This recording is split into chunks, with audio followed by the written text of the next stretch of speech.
All right. So if you would like to experience more peace, more happiness, more fulfillment, maybe more money,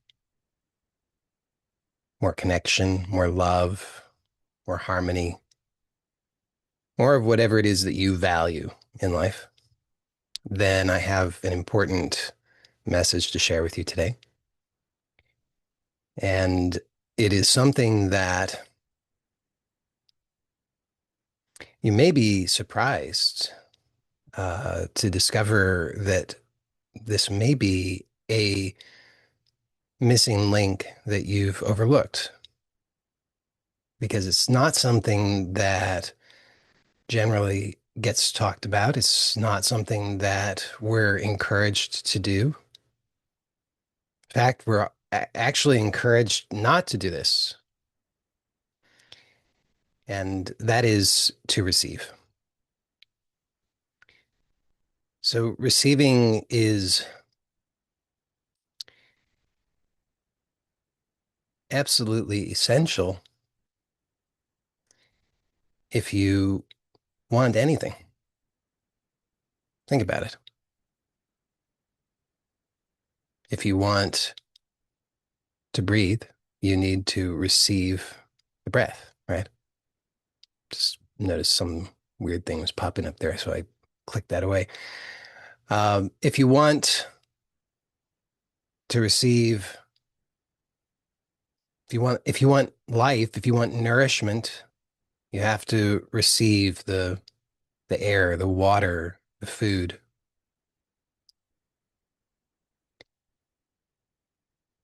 Now, it might seem like you're just doing that automatically. And to a certain extent, you have to be here. You have to receive somewhat. But like I said earlier, you might be surprised to discover how much you're actually resisting actually receiving. And I'm going to walk you through it so that maybe you can discover directly for yourself if and to what degree you might be rejecting or resisting receiving in your life. And assuming that you discover that you are in the habit of resisting or rejecting receiving, then this could really unlock things for you. I'll tell you that I had this insight in a very, very superficial way that I immediately rejected. Probably about more than 20 years ago. It was probably 23 years ago. And I was in an airport. I traveled a lot for work those days.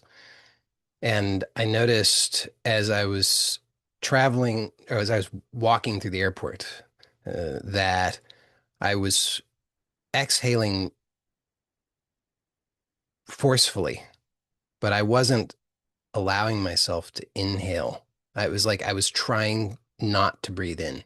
Obviously, I had to breathe in, but I was trying to breathe out more than I was breathing in. Doesn't work, but that's how I was living my life. I was constantly squeezing. And as I said, I had this insight, but I just pushed it away because it felt too scary to me at that time. And I thought I'm doing perfectly fine on my own, the way that I'm living my life, which was not at all true. I was a total wreck. But I still thought, no, I've got this. Like, thanks God, but I've got this one. And it didn't work very well for me, but I didn't really understand that fully yet at that time in my life. I needed apparently to endure significantly more pain and suffering before it finally got through my thick skull that the way that I was living my life wasn't working, wasn't going to work. And part of that was that I was resistant to receiving. Now, I noticed that through breathing while I was in an airport. I was walking, you know, trying to, it was stressful to me. I didn't like all of the noise, all of the bright lights, I was overstimulated. And I was just trying to, you know, metaphorically have blinders on and just get to my destination so that maybe I thought maybe then I could relax. So, but I had this realization. I'm forcefully breathing out, but I'm resisting breathing in. But as I say, that was as far as it went at that time. Much later in my life, I started to realize that this wasn't just about breathing, it was about everything in my life. I was resisting receiving if somebody would offer me a compliment. I felt uncomfortable, resistant, like a wall would go up. I even noticed that I was resistant to receiving money.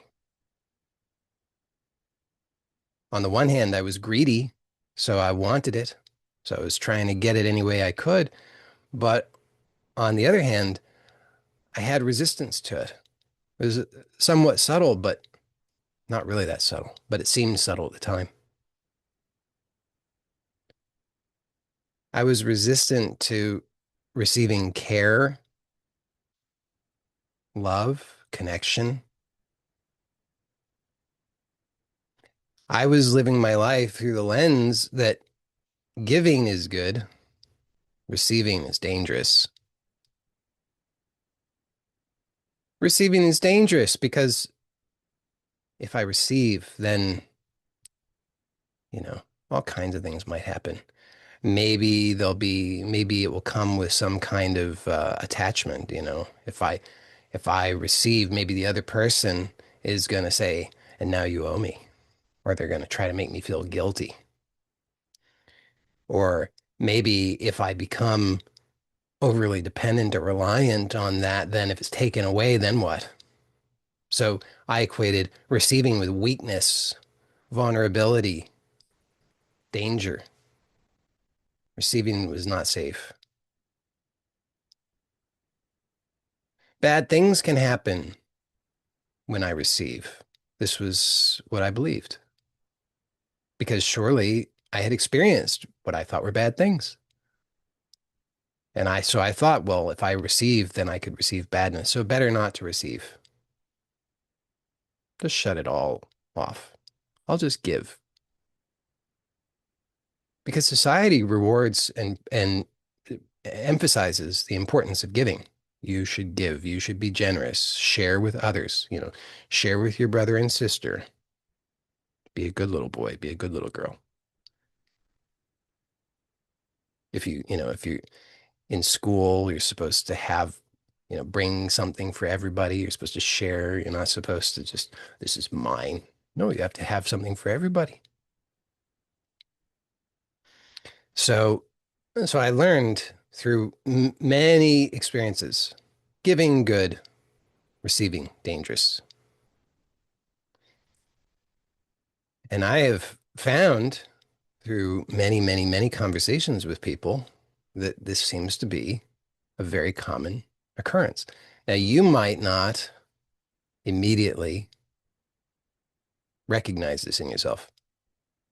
On the other hand, some of you will. Some of you immediately recognize, oh, yeah, that's me. I don't feel safe receiving, which is good. If you can recognize it, that's good because then at least you know what you're dealing with. Then at least you can start to connect the dots and you can start to realize, oh, gee, maybe that explains some of the problems that I'm having. Maybe that explains why I seem to be struggling with lack in one or more areas of my life, whether it comes to relationships or health or money or whatever it might be. Because you need to receive in all areas of your life. If you don't, it doesn't work.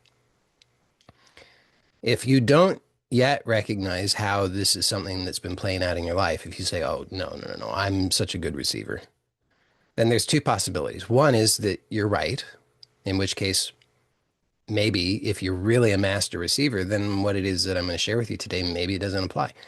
Uh, the other possibility is that you're just kind of in denial. Now, I can't tell you which is which. I don't know for you. I mean, if we were to meet one on one, I could probably get some insight into that. But here we are meeting. I mean, some of you are here live. Some people will watch this on YouTube. So I don't know for you individually what's the case, but it's up to you to determine that. So I'm just making the invitation, and I have found that this is a very common thing.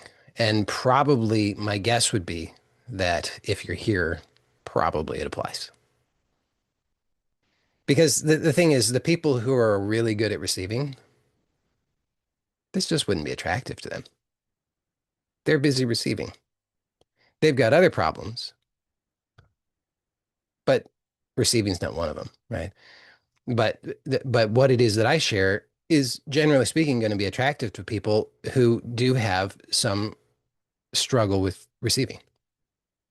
So I can't guarantee that this is the case for you, but I suspect statistically it's highly likely. So some people who have resistance to receiving. Well, before I get into any of the other details, let me point out what's important about receiving, why this really matters to you. I kind of already hinted at it from the beginning, but I want to make it a little bit more explicit just so that you can understand why this really matters to you. Because it's not, this is not one of those lessons that you can just skip over. You're going to have to deal with this lesson at some point. You could postpone it, but why? Because the problem is that as long as you're resisting receiving, you're causing yourself unnecessary harm and suffering. You're keeping yourself in a poverty consciousness, which may not show up in every area of your life, but well, it shows up in some way in every area of your life. But it might not show up in the same degree or in the same ways in all areas of your life. But some areas of your life, you'll be able to recognize it really clearly because you'll know that's the area of your life where you're struggling. Because if you're struggling, probably receiving is a significant part of that. You can also know that receiving is very likely to be part of the obstacle for you if there's some area of your life where you look at it kind of objectively and you say, well, you know what? It's not because I'm stupid. It's not because I don't have the information. It's not because I haven't worked really hard. It's got to be something else, right? Because these are areas of your life where you've put in the work.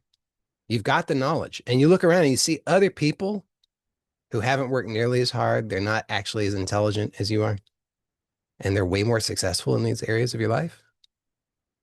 Might be a receiving thing. It's very likely that it's a receiving thing because society teaches us just try harder. If you're not getting the success that you want, just try harder. You just need to read more books. You need to take more cold plunges. You need to meditate more. You need to do more fasting. 24 hours wasn't enough. You need to do 72 hours. You need to do 2 weeks of fasting. And if you really, if you're really try harder, then finally you're going to crack the code and it's all going to work for you.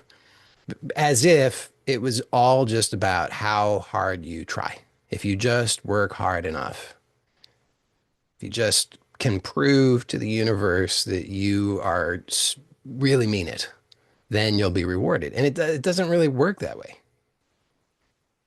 I mean, to be fair, there is some amount of you do have to uh, commit yourself to what is important to you. So the commitment is important, but it's not just you're not going to be rewarded because you suffer and work hard. That's not what gives you the results, despite what some people will claim. I mean, for the people who claim that, follow up with them in 10 years and see how well it's working out for them. The people who claim, look, look how fantastic this works just to try harder. They might get short-term results, but follow up with them 10 years down the line and see how well it's worked out for them. It doesn't work out very well. Because if you just try harder, you're just exhausting yourself. So the benefit of really applying yourself to this lesson of receiving is that you can experience more balance and harmony. I mean, if you ever feel like you're out of balance, you ever feel that way? You ever feel like you're just trying harder and harder and harder, and it's like you're just hoping and praying that one day soon you're going to get the reward? That's not very balanced, is it? You're out of center. You can know that because you feel that way. Do you when you get into bed at night, do you feel like, just it's all smooth? Or do you feel like, oh God, glad that glad the day's finally done, but then you got to get up and repeat it tomorrow.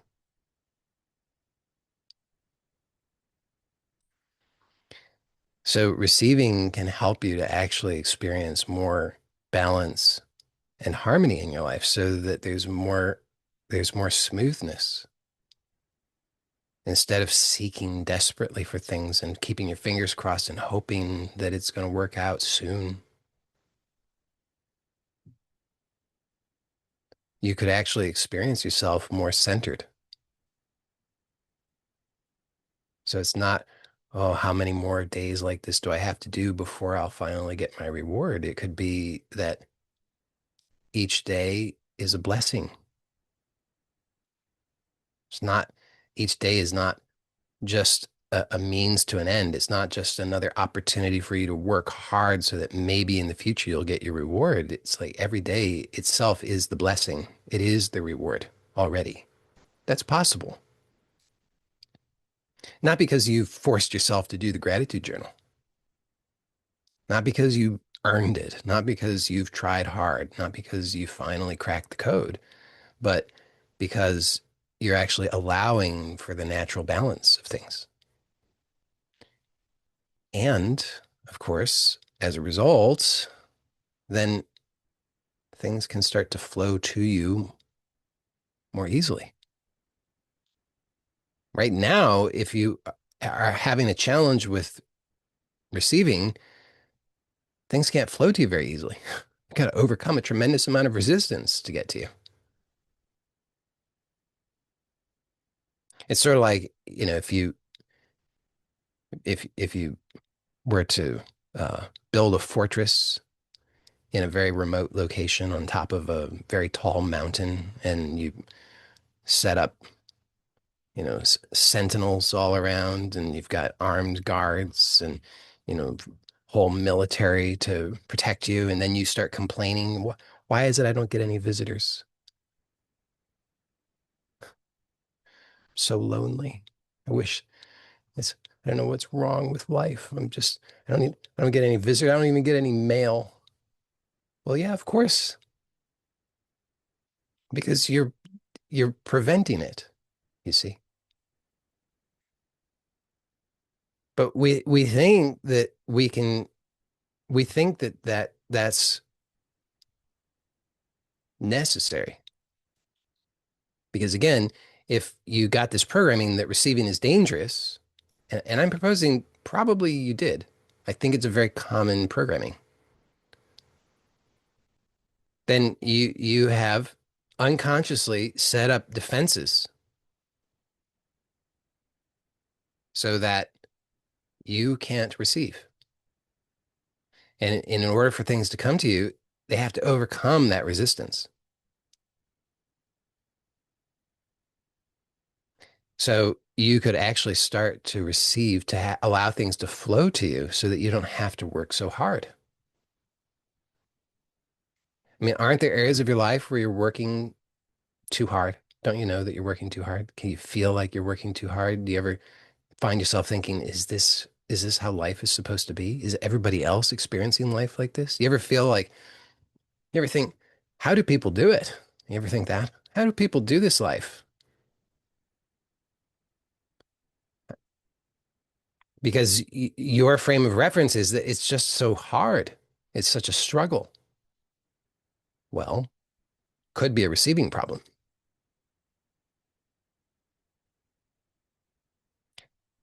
So by applying yourself to this lesson of receiving, then you could actually start to receive more things flowing to you. Well, if maybe you're not so sure about that. Maybe it's like, well, I don't know if I want more things flowing to me. Well, that's worth noticing if that happens to be the case, because maybe that indicates that that receiving is associated with danger. Like, I don't know if I really want to receive. Receiving could be bad. Receiving could be dangerous. But there's at least some things you want to receive, right? At least theoretically. Consciously, you would like to receive more money, more peace, more harmony,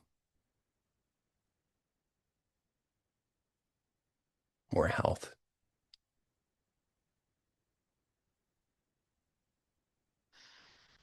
So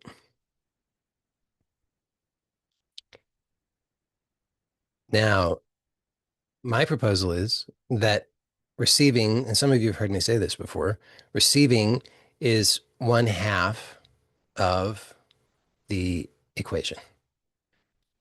So we have giving and receiving. Both are important. And you can notice that we have abundant examples of this throughout nature. One really intimate example is breathing.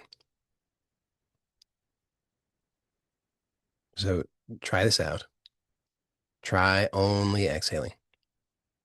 Just try it. Try it right now. Just exhale. Only exhale. Don't inhale. Just exhale. And don't let yourself pass out, but just notice, how long does it take before this starts to be kind of uncomfortable?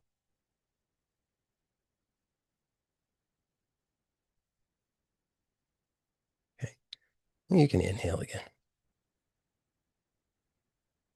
I don't want people passing out. But just the point is just to notice that doesn't work, right? It doesn't work to only exhale. Now you know that intellectually, but the reason I asked you to actually test it out is because there's a difference between just intellectually understanding something and actually feeling it, embodying it, having the embodied experience of it. Now, of course, it doesn't work the other way around, right? I mean, if you just were to inhale, well, that's not going to work either. So inhalation and exhalation both are necessary. Not only that, but they have to occur in equal measure.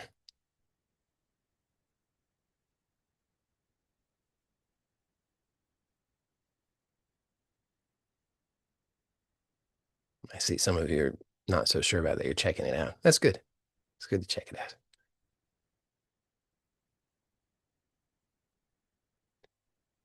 So if either one is greater or lesser than the other, then you have an imbalance. And that really can't work. You can maintain it only for so long. You can do it through force of will, right? Like you can only exhale for a little while. You can do it, but only for a little while. And the longer you do it, the longer you force it, what happens? It becomes increasingly uncomfortable, right? Because you are working against nature.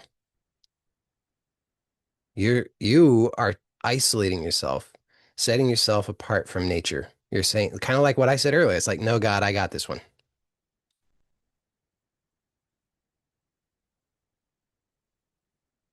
So you're setting yourself apart from nature, from the whole.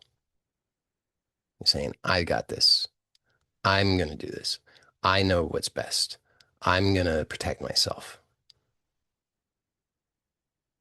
which I get it. It seems like a good idea, sort of, but just notice that you can't actually sustain it. And the longer you try to sustain it, the more painful it becomes. I mean, you can, right, in your life, there have been ways that you tried to protect yourself, right?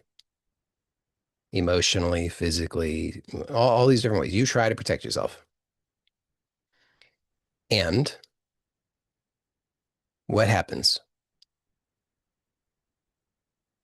Seems like a good idea at first, but how do you protect yourself? You protect yourself by metaphorically building a fortress. You isolate yourself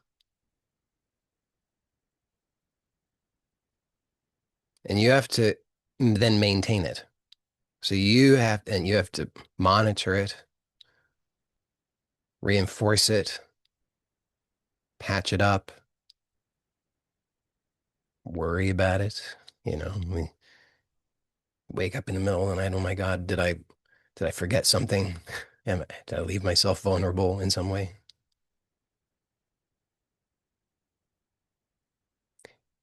So short term, it seems like a good idea, but actually in the mid to long term, it just becomes increasingly stressful because you can't do that all the time. It requires all of your energy and you still can't do it perfectly. You're going to slip up. You're going to fall asleep. You're going to make some mistake. There'll be some moment where you weren't perfect. So these efforts that we make trying to protect ourselves, they were the best that we knew how to do in those moments when that's what we came up with. And maybe in those moments, that was what was needed. But it's a short term fix. It's not a, it's not a long term strategy that actually works. So when we try and protect ourselves in this way, then we are exerting our will, trying to set ourselves apart from the whole, and we block ourselves from receiving.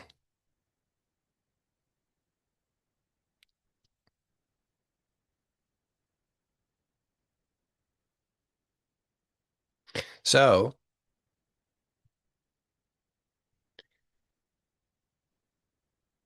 try this out. Just be become aware of your breath.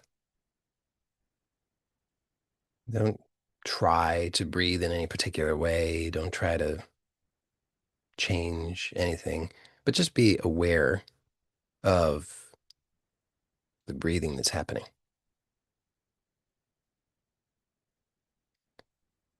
And on each inhalation, just be aware. Is there any way in which you're resisting it?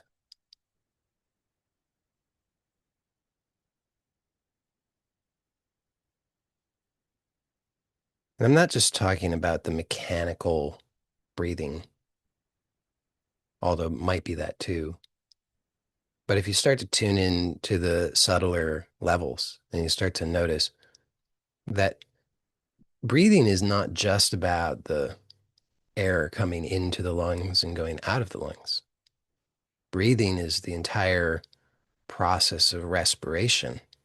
So in order for it to really work, the air needs to not only come into the lungs, it needs to actually be absorbed through the lungs into the blood. And then from the blood into the all of the tissues, and then from the tissues into the cells, right? It needs to be received at subtler and subtler levels. Because if that doesn't happen, well, then it's not really working. If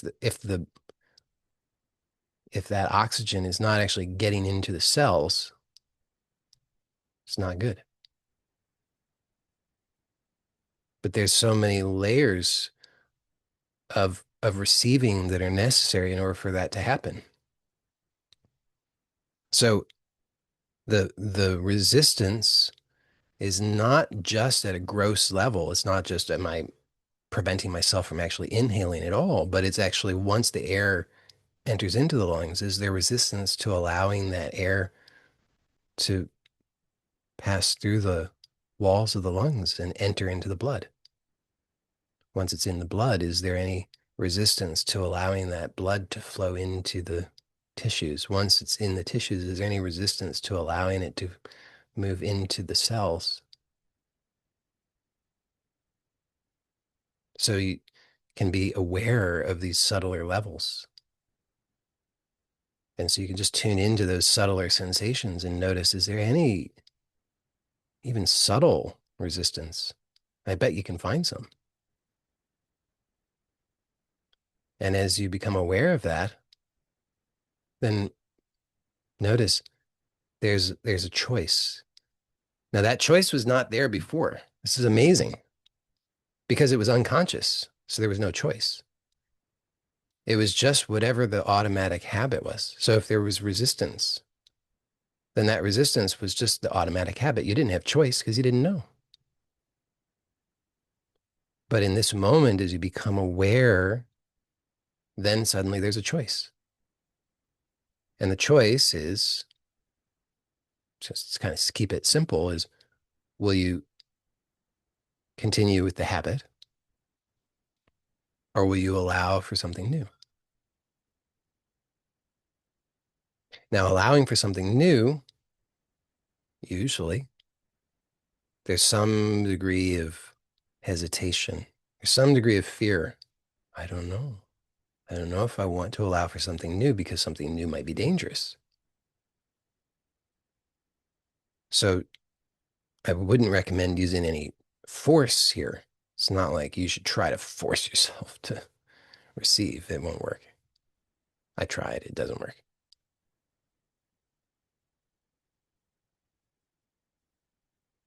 But it's just to become aware of that option, that choice, that possibility that's there of something new. And what I've found is just to really be aware of what the experience is, to notice how do you actually feel? Is that a experience that you want to continue? Or is there some degree of pain in it? So I sort of jokingly use that illustration of the idea of building a fortress on top of a tall mountain in some isolated region. So you might be if you imagine being there, you might have the sense of, well, you're relatively safe from outside attacks.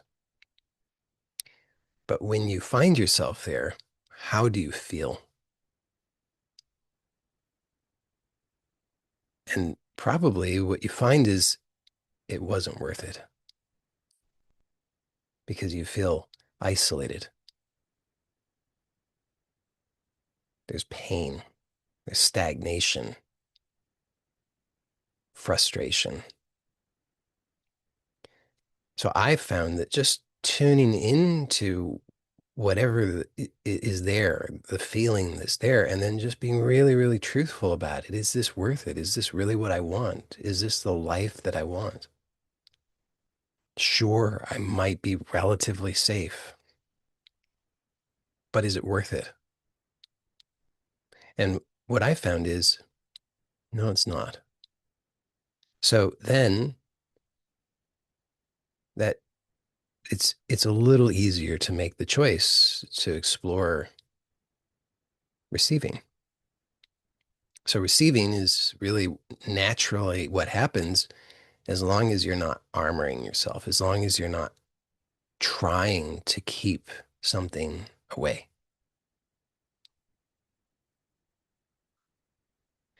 Now, I've described this with the inhalation. It's also worth noticing how this can manifest in the exhalation. So notice as, with each exhalation, is there any unnecessary forcefulness,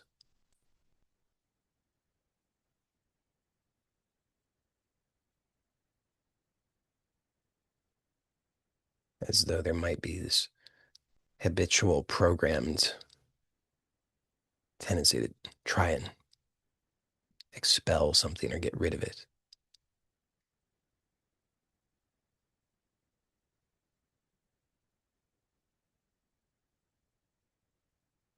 And if you find that, then you could explore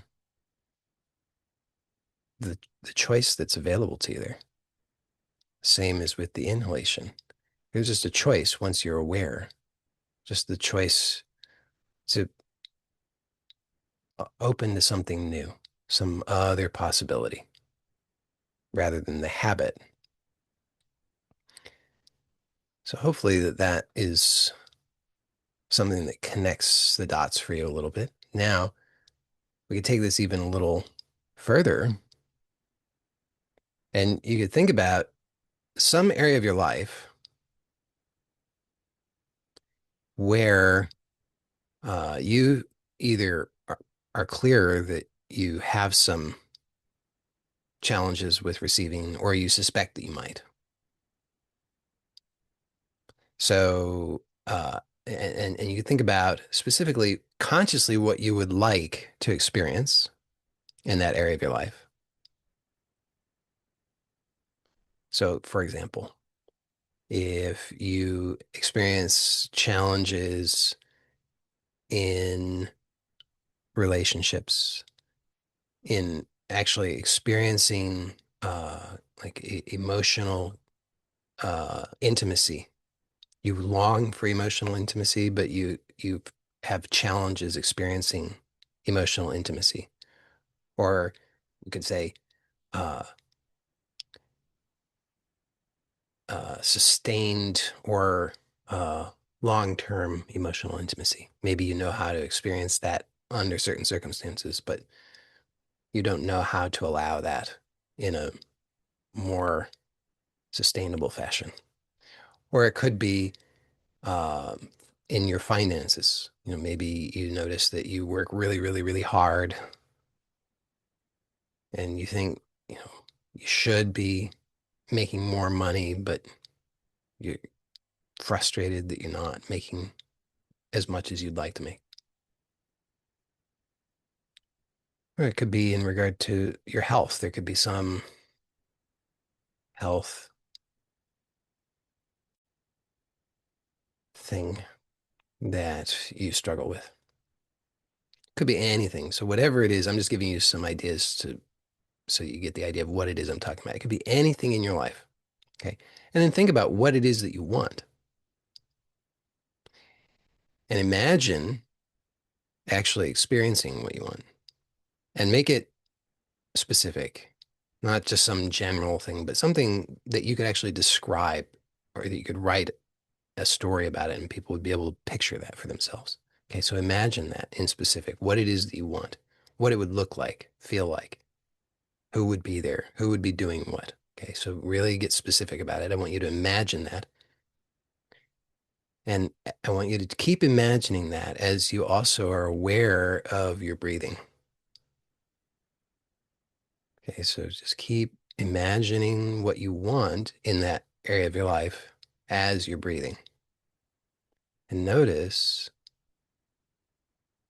as you're imagining and breathing, do you notice any resistance showing up in your breathing? Can you do both at the same time? Can you imagine what you want and allow yourself to breathe? Because if you're finding that there's some resistance showing up there or some challenge or difficulty, it might be a receiving issue. In other words, on some level, you are perceiving that receiving what you consciously think you want would be threatening. Consciously, you want it, right? That's the instruction. You're choosing something that you consciously want. But when you're going through this little exercise, if you notice some resistance or difficulty with that, it could, and I would say probably likely indicates that on a subconscious level, you have equated receiving what you want with danger, not safe to receive.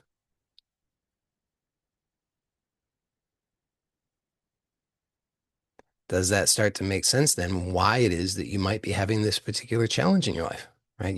Because you've been trying, you've read the books, you've done the workshops, you do the exercises, you meditate, you do all the things,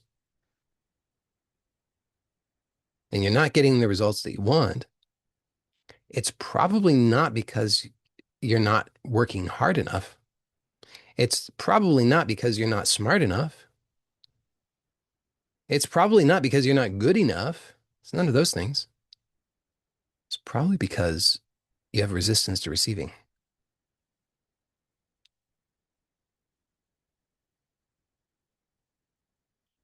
And no matter how hard you work at it, as long as this resistance to receiving is there, you're going to have the same problem. Because if you can't receive it, then what? How are you going to make that work?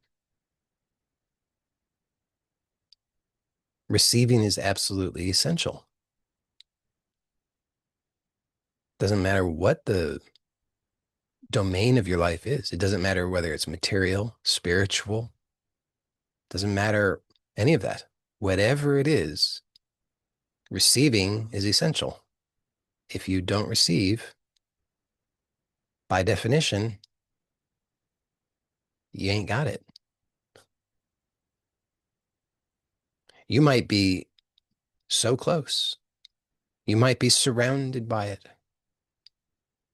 You might be, rubbing elbows with all the other people who have it, but you can't seem to get it. It's probably a receiving thing,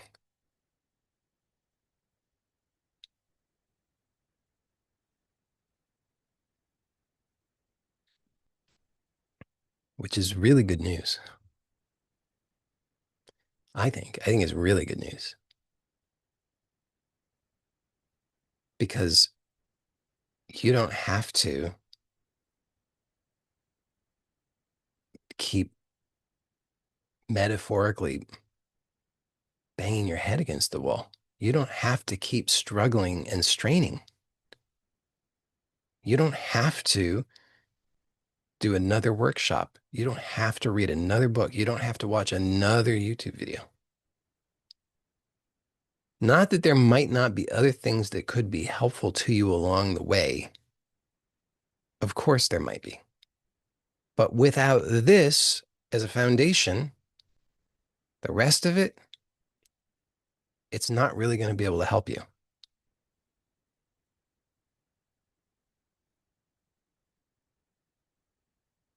Because going back to my my silly metaphor of the person who's got their fortress atop a tall mountain in a remote region with all of them armies surrounding them, complaining about how they don't get visitors, sending out more invitations. It's not going to do it. It's not going to fix the problem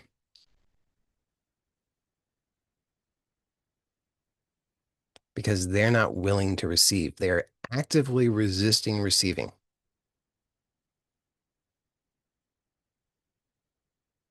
So you can try harder. You can say more affirmations. You can do more visualizations. You can do the guided meditations. You can go to this expert and that expert. You can get, Reiki healings and pranic healings and psychic healings. And you can get, you have somebody read the Akashic records on your behalf. And you can do all the stuff, have triple vortex charged water and whatever. You can do all the things. But if you are not willing to receive, none of those things can overcome that.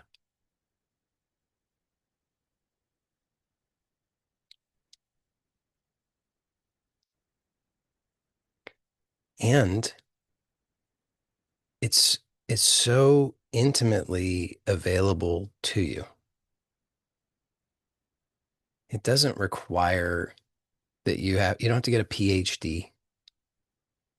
You don't have to travel the world to go learn from experts. This is something that is immediately, intimately accessible to you right now, always. And you are the expert. There's no greater expert. I mean, I can point some things out to you, which is what I've done today. But that's not me being an expert. That's me just pointing some things out to you. But I don't know what your actual experience is. I don't know the particulars of how you might resist receiving. You're the expert on that. So going to other people and asking them to instruct you on it is unnecessary. They don't know. Again, I, I can give you pointers. I have done that. Maybe given enough time, I might be able to give even better pointers. I don't know. But it's not even really necessary because if you work with these pointers with sincerity, everything is there for you, everything that you need, because you are the expert on you. And if you say, well, I don't seem to be much of an expert on me, well, but you're the only one who could be an expert on you. So you're already the expert you're the world's foremost expert on you. And you could develop more expertise, but you're the only one. Nobody else can do that. So you don't need to seek out anything in regard to this. It's all here for you. All that it requires, oh, I guess this is the bad news. All that it requires is that you're just willing to be present and aware of yourself. I say it's the bad news. It's not bad news at all, but it's the bad news according to most people because most people would rather do anything else, right? I mean, most people, oh my goodness, be aware of myself. Oh no, no. I'd rather I'd rather climb to the top of Mount Everest naked than do that. I mean, there's no way I want to take a minute to be with myself. Most people, they'd rather do anything else than I'll watch YouTube videos all day long. I'll take lots of notes. I'll do complicated things. I'll stand on my head, but I don't want to. I don't want to. I don't want to be with myself. I don't want to be aware of myself. But it's the magic, it's the power, it's the remedy, it's the gift. And like I said, it's not an optional lesson. I mean, you're going to have to study this lesson eventually. It's just a matter of when. And the longer you put it off, the harder it is. Not that the lesson itself is harder, but the harder life is, the more struggle there is because you're just fighting with yourself. On the one hand, you want something. Nature decrees that you must receive. I mean, it's not optional, but you're unconsciously saying, "No, God, I got this one. I got this one. Watch me." And God's like, "Yeah, I'm watching. Ain't too pretty." When are you gonna inhale? You're like, not just yet. Got a couple more YouTube videos to watch. Got to, do a little bit more muscle testing. Do a little more ayahuasca. Well, so, there's something out there that's going to do it for me. I'm sure. God's like, okay, we'll see. So I think that this is a very wonderful news. Very, very wonderful news. You you are you are designed, you are made of abundance, unlimited.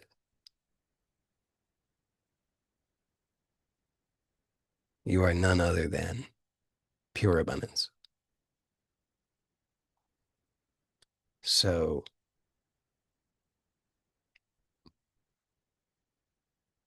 there's there's no actual limitation.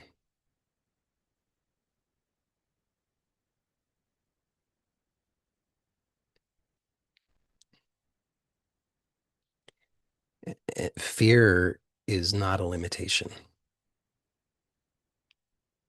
It seems like it, but it's not because you have this amazing power. You are this amazing power, this amazing power of being, consciousness.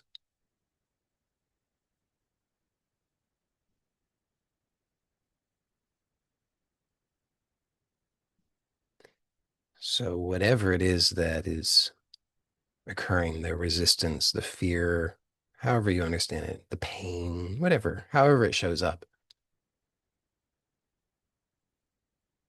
you have or are this power which holds it, allows it, can't limit you.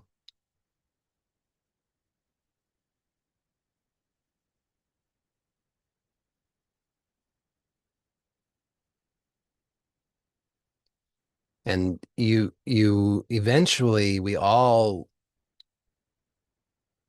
have to learn this. We have to directly experience it eventually, because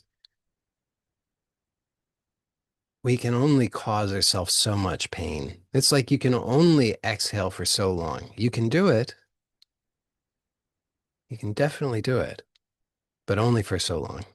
There's a limit to that.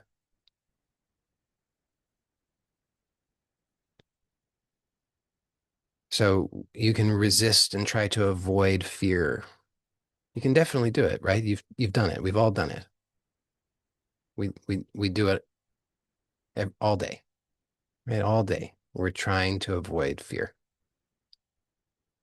or whatever else we think is awful. We're trying, and to a certain degree, we succeed, but only for so long. How long? I don't know.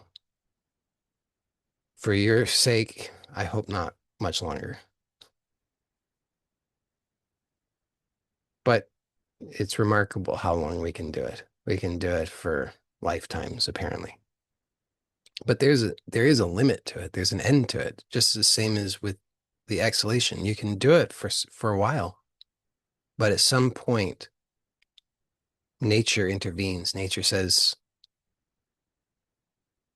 this is not how life actually works,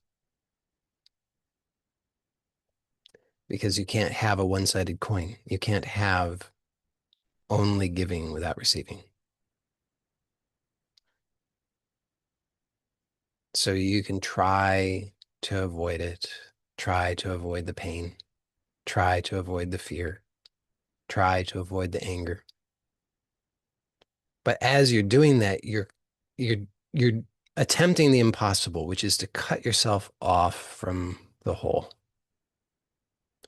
You can fool yourself, seems to be working, but then you're hurting and you don't understand why. Why am I hurting? It's because you're lying to yourself.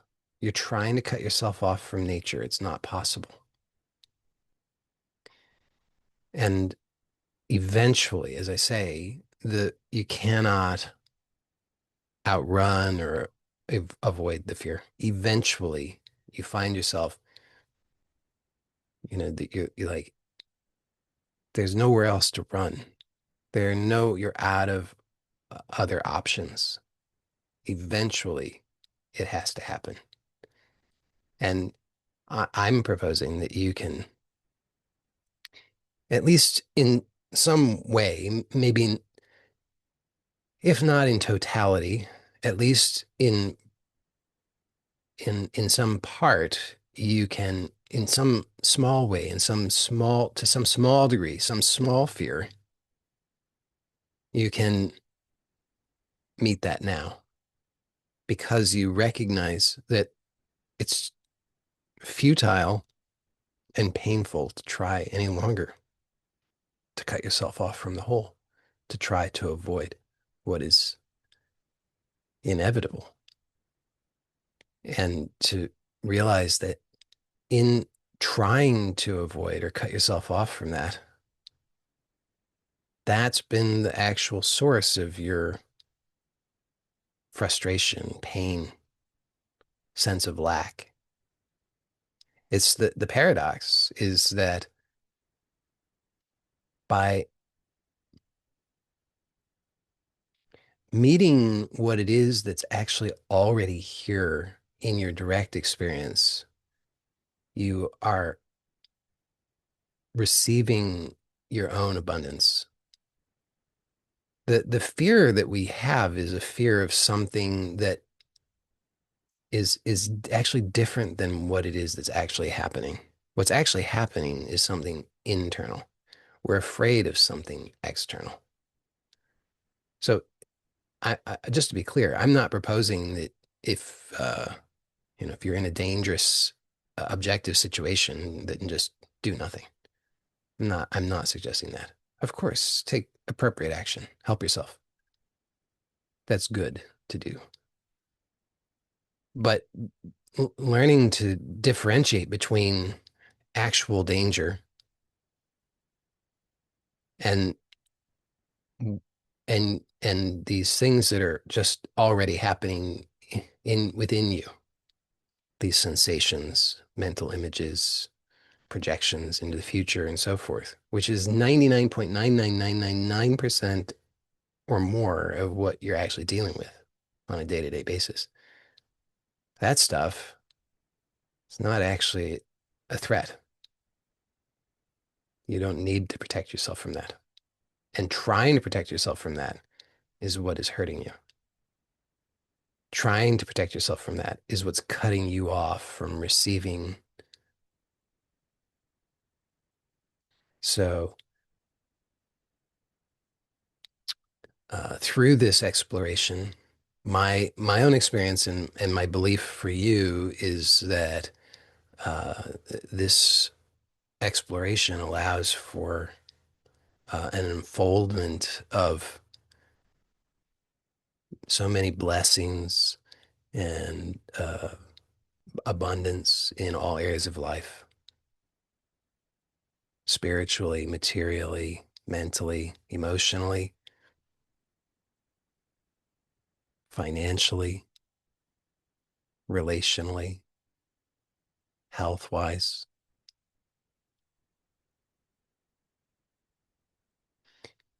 And and I could suggest many other things, but I really I won't.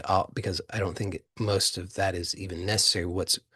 But just to suggest something very practical, which I've already suggested, but just to highlight it, just be aware of your breathing and be aware of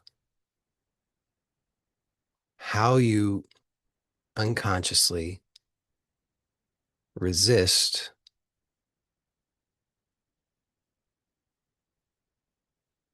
and notice that you have choice.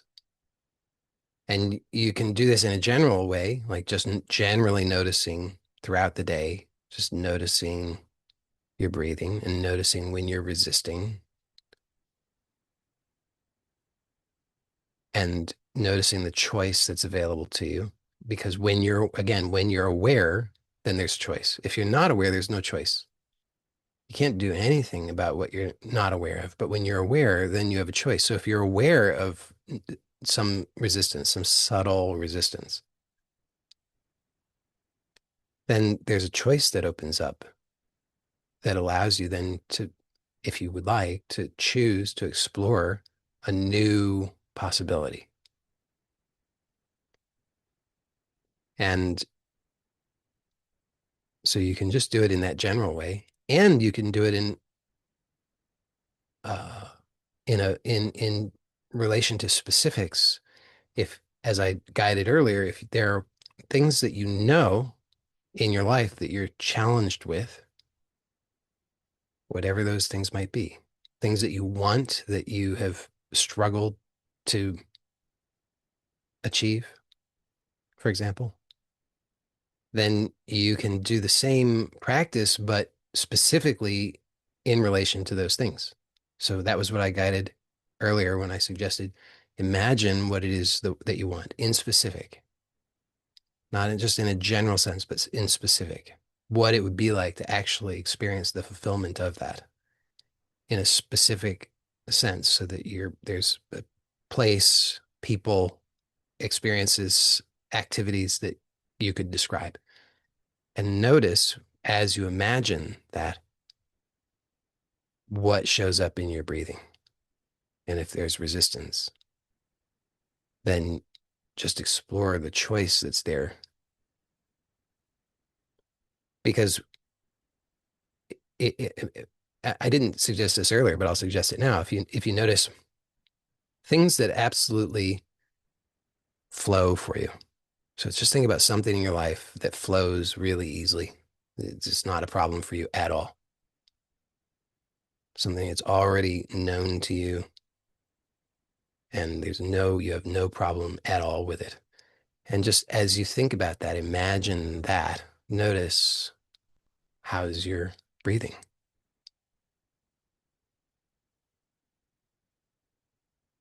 There, you might still notice some subtle resistance because there's just this habitual resistance, but just notice there's almost certainly there's a difference between your breathing when you're thinking about that versus your breathing when you're imagining the fulfillment of the thing that you struggle with.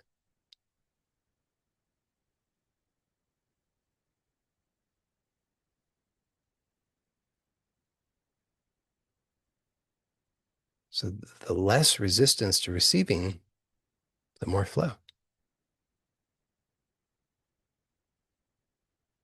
I mean, it's one of those things, it's totally obvious once it's obvious. It's not obvious until it is, but once it's obvious, it's like, how did I not know that? But we didn't know that because that's not what society taught us. Society taught us something different. Society taught us that you could have a one-sided coin. society said, don't receive. Receiving is for weaklings and selfish bad people. And if you were good at receiving, then you'll just be judged. So it's not safe and will attack you. So you won't be safe, but you should give. So we learned, okay, if I just give, if I just try harder and harder and harder and harder and harder, somehow my life is going to work out. That's what society taught. It just so happens that it's wrong. And not because I said so, but because nature declared it.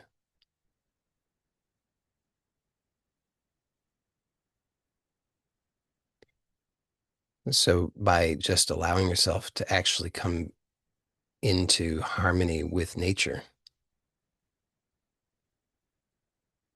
can resolve so many things, can bring you into alignment with natural abundance so that you can experience more of what it is that you really want.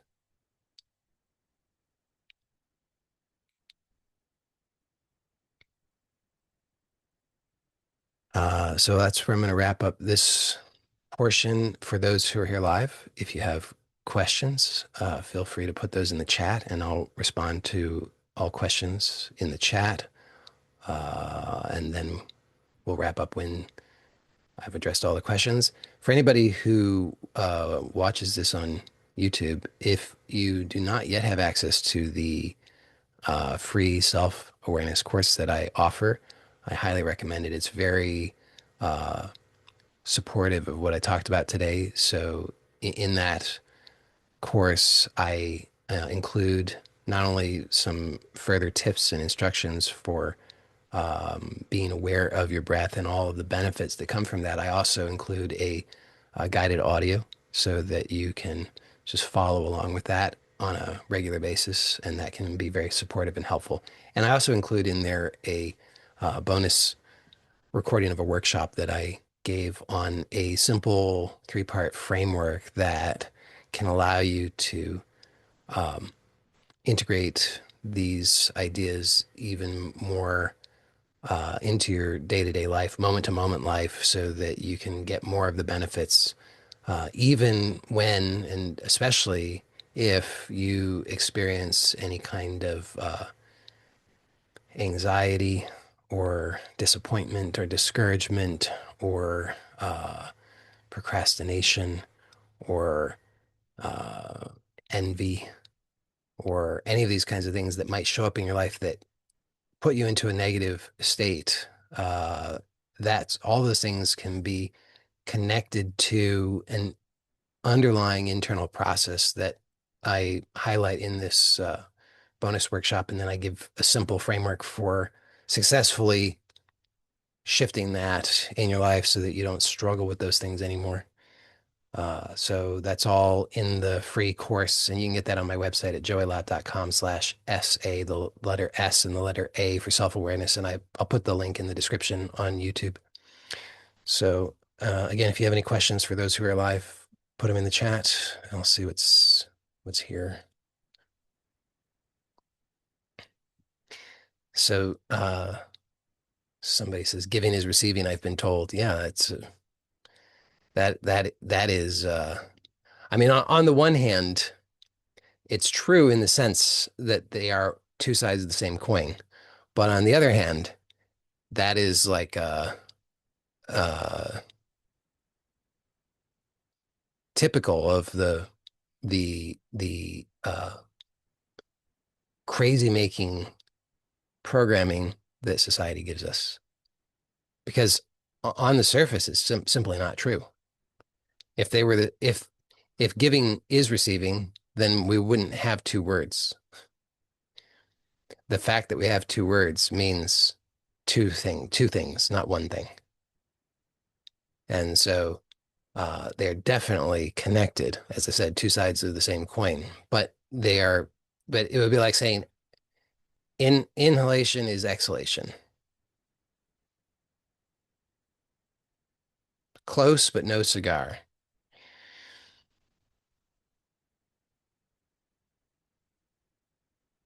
Somebody says, is this all there is to it? Yes and no. I mean, it's yes, in the sense that if you really can stay with this, then this gives you everything. But no, in the sense that most of us will struggle to stay with this. So there can be uh, so it can be useful for most of us um, to have many different pointers coming from different angles, different contexts to support us. Um, but if you can really just stay with it, then that's all you need. So if you could just stay with this all the time, then you don't need anything else. But if um, you know, if you get benefit from this, but then there are other times in your life where you forget about it, or you lose sight of it, or you decide that it couldn't help you, or you for whatever reason you're struggling, well then probably other pointers can be helpful in that case. Not when I say other pointers, I mean as a substitute or replacement, but I mean in addition, they can be supportive. Somebody says receiving could mean owing. Yes, it doesn't mean owing, but this is the association that we make. So this is, I'm really glad you bring this up. This is again, this is how we are programmed. We are programmed on, if you really just, uh, if you really understand what receiving is, then you understand that receiving is receiving, and it doesn't mean anything. It's only receiving. This is true of everything. Nothing means anything. Everything simply is what it is. But we are taught to make associations. So we're taught that receiving could mean owing. It's not actually true, but we're taught that. And so that association forms and we start to equate them. So receiving, owing, receiving, owing. And it's because, again, we were taught this. And sometimes in fact, most of the time, I would say we were taught this uh, through a kind of violence. And sometimes that violence is overt, and sometimes it is not so overt. But there's a kind of violence that's involved usually, and most of these, not always, but many of these associations we formed in early childhood when we were very we were dependent, we were very vulnerable, and so even subtle forms of violence had a very strong effect because if we were taught that receiving means owing, then uh, and it seemed as though our lives depended upon that, then we're going to form a very strong association. And again, that's what happens for most of us. So uh, we made those associations because we equated that with survival. We needed to learn that, we thought at least, in order to survive. And we might have been correct about that. So great, we survived. But you just want to survive? I don't. I'm not interested in survival just for the sake of survival. I want to actually live. Otherwise, life is wasted. If life is only for surviving, no thanks. I believe that life is for life. Life is for living. So so great. Survival might have been necessary at a certain stage, but now are we ready to actually live? And if there's something in you that says I'm ready to live, I'm done with mere survival, then it's time to question these assumptions, these associations. So many people make that association. They think receiving means owing, like life is something where you keep score like that. Like, well, remember when I gave you that thing and you received it, now you owe me. It's just not true. So, but that takes a real uh you know, for me, that comes back to the same basic thing that I shared today. So just noticing when those when those things come up, whether it's just some association that's surfacing from my own mind, or it's something that a trip that somebody else is laying on me. Either way, the problem that I'm experiencing in that moment is still an internal problem. And that internal problem fundamentally comes down to how it is that I'm reacting. And that's a reaction of, there's a resistance to receiving the fullness of life. So life is here in its fullness. And if somebody says, you owe me because you received, and if I shut down receiving the fullness of life because of that, well, then that's what I experience. And I then might make the mistake of believing that that's the truth because I'm feeling that, I'm experiencing that. And I might think, well, that's proof that it's the truth. But it's not proof that it's the truth. It's just proof that that's what I'm experiencing. And so, but if I'm not conscious of that, then I don't have any choice. Then it just plays out. And this is what happens to most of us. We're just repeating the same programming over and over and over and over and over. And we just say, see, there's more proof that it's the truth. I mean, why else would it be happening to me over and over and over and over and over for all of these years and decades unless it was the truth? Well, the reason why would be because it's your programming that you keep repeating unconsciously. But when you make it conscious, then there's a choice. Do I want to continue to do this or do I want something new? Do I want to just continue to try to survive or do I want to actually live? And it's right here, life is here and it's just calmly, gently, just in making the invitation, saying, here it is, here's life. And the choice is, will I say no or will I say okay? And that programming, receiving could mean owing. It says no, too dangerous. No life today. So it's just a choice. But again, the choice is only available when there's conscious awareness. So hopefully this question was already addressed, but there's a question that says, so breathe in more deeply. What should we do, Joey? Just tell us already. No, no, it's not about, uh, that's like trying to game the system. It's like, it's part of the same programming though. I'll just do it right. I'll try harder. I'll write down my notes and I'll figure out the right way to do it and then I'll do it and then I'll be rewarded because I tried harder and I was smart enough and I earned it. But see, okay, so there's a reason we say Mother Nature, okay? Because nature is mother.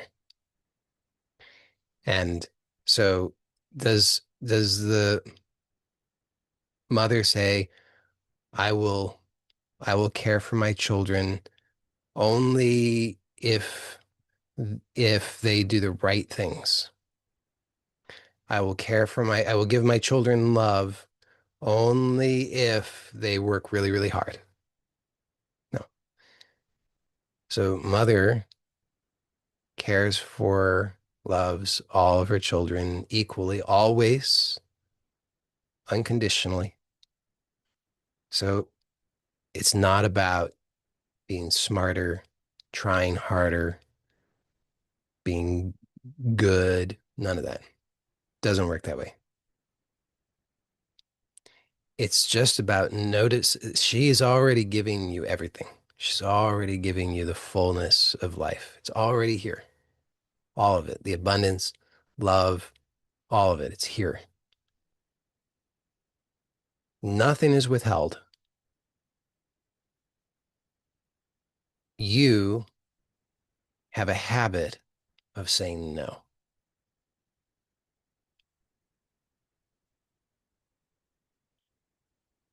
So she can't override your free will. If you say no, if you armor yourself, if you close down, she can't override that. But the it's always here. It's never withheld. It's just a matter of you choosing to receive. And I gave the instructions for a way to explore that, which is simply to notice as you are breathing, to notice how you have a habit of armoring, shutting down, resisting. And I gave the example, which is sort of a literal example, but it's not the totality of receiving. It's just a physical expression of receiving, or you could maybe understand it as a metaphor for receiving. And that what I gave is the example of the physiological process of respiration. So there's the mechanical inhalation, exhalation. That's part of it, but it's not by a long shot, it's not the totality. So there's subtler levels because if the air just comes into the lungs and then it goes out of the lungs and that's all it does, your body will drop dead. It's not just about air coming in, air coming out. The air actually has to be absorbed and received at very subtle levels. So if it's just coming in and out of the lungs, that's not enough. So we have to allow for that receiving. Just notice how there are subtle, and maybe sometimes not so subtle, but also subtle habits of rejecting, closing off, resisting the life, the abundance, the love that's here. And through that, becoming aware of those habits, then there's a choice. So the the the choice, like I've said this several times, I'm going to say it again. That we don't have the choice until we're aware. If you're not aware, how will you do anything different? So it, you have unconscious habits, and those unconscious habits, by definition, continue to play out without fail until you make a choice. But you can't make that choice until you become aware of the habit. So when you become aware of the habit, then all of a sudden you'll realize, oh, I didn't know I was doing that. Do I want to keep doing that? It's like I often use the example of the fist. If you're making a fist, but you don't know you're doing it. You might, I mean, you probably get some kind of feedback and you realize something's wrong. So I'm feeling something or something's uncomfortable. I don't know what it is. But on when you realize that you're making a fist, all of a sudden you're like, wow, huh,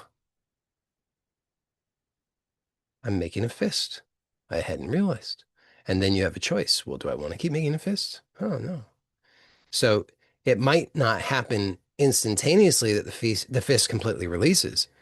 That might be a process, but that at least begins through becoming aware that you're making a fist, and then through sustained awareness of the subtle impulses that result in that fist can eventually completely release. So it's the same with the resistance to receiving. Okay, somebody writes here, in the past, receiving has meant I owe the other person. I used to only breathe into my diaphragm versus through expansion of my belly. I discovered that this pattern started from not feeling safe in a relationship. I kept choosing these relationships because they felt familiar. Yeah. I've come a long way, still want to choose what doesn't work for me at times and am able to course correct quicker. Yeah, this is great observation. So, and so the first part of this is similar to what the other person had written earlier, that this association of receiving meant I owe the other person. And so I already addressed that. So, uh, yeah, I mean, I think this is very, very common. And if and I think mo most of us have a lot of unhelpful associations with receiving.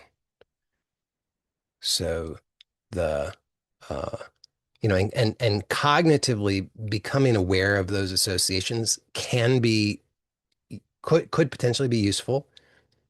It's also not necessary in most cases, but when you become aware of those things, uh, if you become aware of them, then uh, my recommendation would be notice just notice that, and then again come back to the breathing and just notice, could you allow yourself to experience a truly natural, effortless breath without resistance to it, as you also imagine yourself receiving and allow the association with owing to dissolve.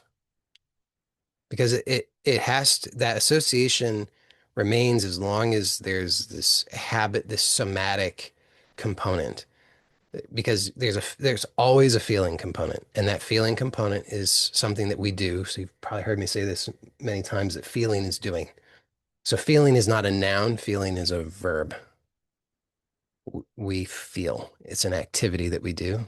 And so when we are experiencing feeling, then that is an activity. Activity all involves uh, contract. So it's contraction or release.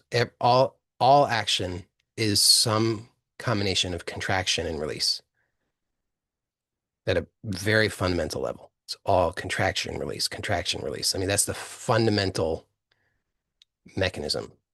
It's always contraction, release. There's nothing else that's going on. You can make that very sophisticated because, like, in a human body, we have hundreds of muscles that can be coordinated so we can do all kinds of things. But fundamentally, it's contraction, release, contraction, release. So, uh, so as you, uh, so feeling, as I say, which is doing, consists of contraction and release, but primarily it's the contraction that hasn't been released that that establishes these associations, any association, but particularly associations that end up being limiting or problematic for us.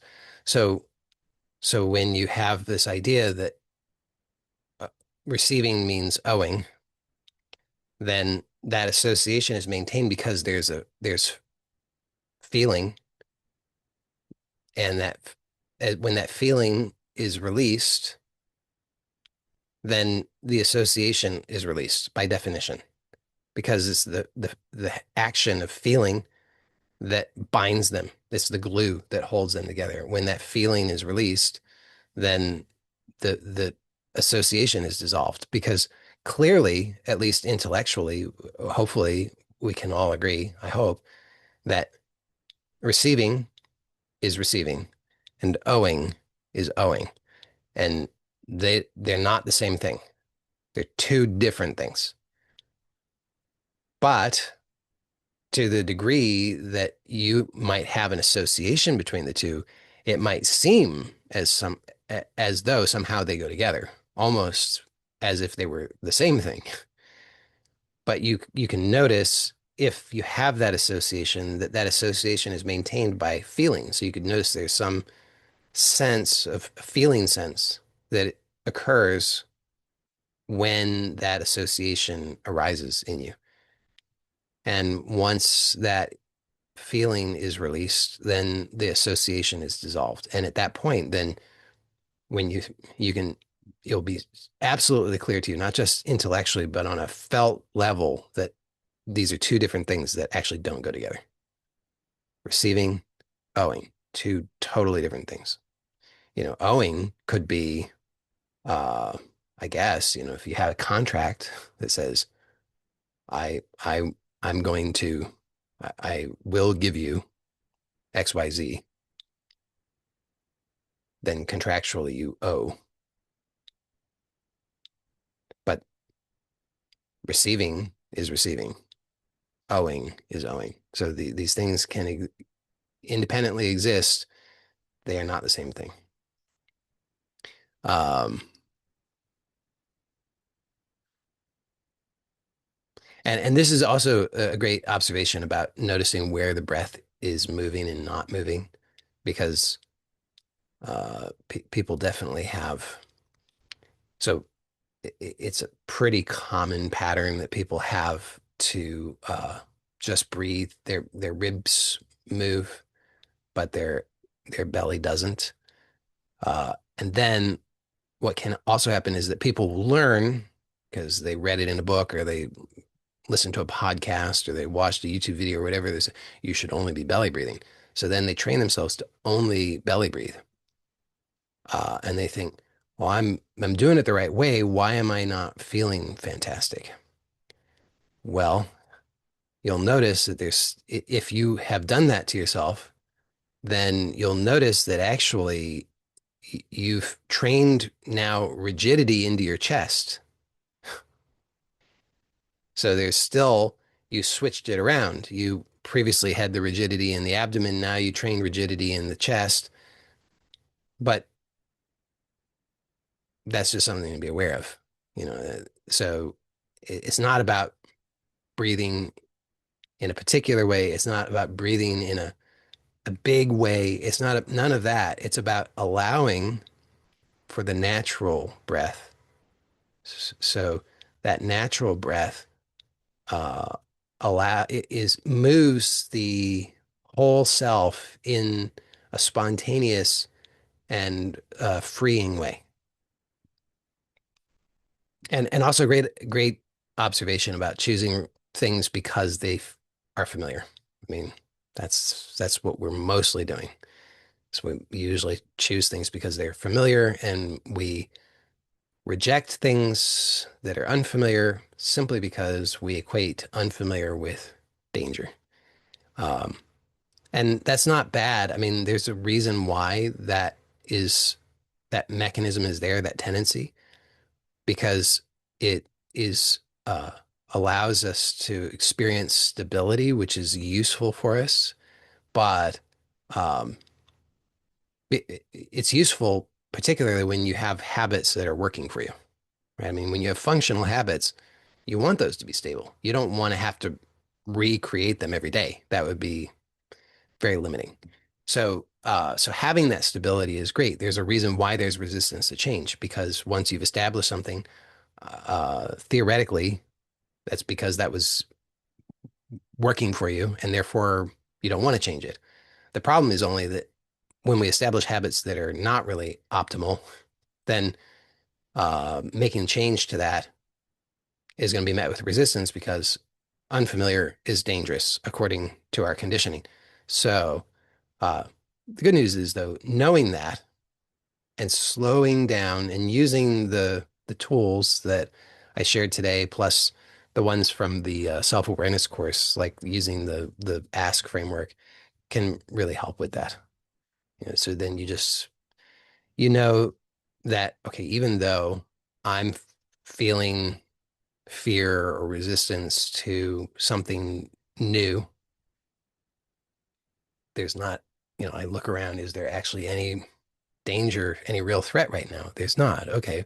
Well, then I give myself permission just to slow down and open up to new possibilities. So it's never about force, but it's just about giving yourself that permission to slow down, to explore new options. And that will allow for that transition to occur in a much more gentle and harmonious and therefore ultimately more successful way.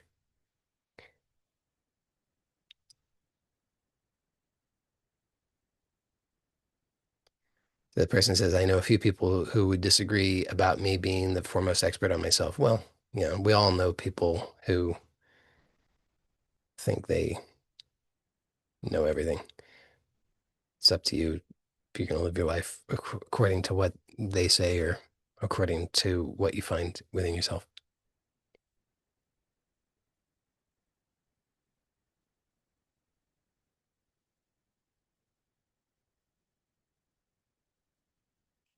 All right. I don't know if there's a question here. I think there is. I'm going to read it anyway. It says, I understand that process of receiving what I want is natural and it depends on my openness to let it flow in. What if my uncertainty resistance is tied to how big the leap feels from here to where I want to go, or simply a reflection of how far away my goals seem right now? Also, I noticed what that for me, acceptance of what is must be kind of a prerequisite for receiving or like a stepping stone. Otherwise, receiving what I really want seems too far away. Great question. So, yeah, I'm not a big fan of big leaps. So you say, what if my uncertainty resistance is tied to how big the leap feels from here to where I want to go? So, um, I really am an advocate and a believer in uh, small, simple, consistent steps. I have found that that works way better because anything can be chunked down. So if it seems too big, well, then that's just going to be again, it comes back to your nervous system is going to equate that as that's dangerous. It's too big. There's a reason why if you decide, you know what, I'm going to leap over the Grand Canyon. And if your brain is working properly and you go to the Grand Canyon and you start running, your brain's going to stop you. Your brain's going to say, stop. It won't let you jump because it's like, this is crazy. It's too big. And it would be right. So, um, so when you have that kind of resistance and I mean, kind of that's really what I'm suggesting with what I was guiding today as well is when we're operating on a more superficial level, on an unconscious level, then we're dealing with chunk sizes that are too big. So we can't really make any change. We have to chunk it down. We have to let it be smaller, slower, simpler. So I really think make it smaller. There's always a way to make it smaller. Always. If you're if you think there's not, then I challenge you to uh just ask to allow yourself to contemplate, to to invite your creativity to play and start to discover how there might be ways of chunking it down. Because I've always found there are ways of chunking it down. And once you've chunked it down enough, then you will have small enough steps that you will then allow yourself to take those steps. Uh, So I really think that that's if your nervous system says is creating resistance because you perceive it's a big leap, I think that's just an indication that your nervous system is working well. It's just like, not going to leap over the Grand Canyon. Not going to do it. It's a good sign. And then chunk it down, and once you've chunked it down enough, you'll the resistance will fall away. Because if there's something that you want, I mean, I should clarify this. I think this really only works if there's something that you want. I mean, if it's something you don't want, then you'll probably continue to have resistance. But if there's something you genuinely want, then the motivation is there, right? You want it. So the resistance was because it seemed like too big of a leap. So you're like, I want to get to the other side of the Grand Canyon, but my idea of how I'm going to get there, of just getting a running start and jumping, that seems really terrifying for good reason. So then you chunk it down and you bring your creativity into play and you start realizing, oh, well, I could do this differently. Oh, there's all kinds of options. I could do this, I could do that. And then as you take those steps, you eventually get to the point where it all connects up and you achieve what it is that you want. So the motivation is there to achieve what you want. You just need to chunk it down enough that the steps are doable. And then if you just continue with those, you will achieve what it is that you want. And I agree with you. Acceptance of what is a prerequisite. And I was I think that the way that I suggested for exploring this today actually offers that. Uh, Now, obviously, if you have other preferred ways um, of connecting to acceptance that give you good results, use those. Feel free. And I think that what I suggested today actually offers that because again, it's slowing things down. It's bringing the focus to this internal awareness, uh, and so through that you start to actually connect to your actual authentic power, uh, your power of awareness, your power of being, and these are uh, at least at their depths, these are indestructible. On a superficial level, you could still think of them as being powers that you possess as a person, which then would be destructible because if the person is destructible, then the powers possessed by the person are destructible. But as you continue to explore that, what I think you will find is that it's you as the person are not breathing. Like you're not you didn't as a person you didn't I mean you didn't create this. You didn't as a person, you didn't create your body, you didn't create this universe as not as a person, but it's connecting you with that which is the creator. It's connecting you with that which is the source. It's connecting you with that which is the totality of all of this. And you can't say that's mine, but like because you can't take possession of it. You're not the owner of consciousness, but you're also not separate from consciousness. So it starts to reveal to you as I expect, at least that as you explore that, it starts to reveal to you that actually beyond your ideas of yourself, your limited ideas of yourself, beyond your identity as a person, as a personality, your roles and all the rest, there is something much more fundamental that you are, and that's not a thing that can be uh, objectified. And so I believe that that reveals acceptance. Your mileage may vary, but I think it's a great observation. I agree with you.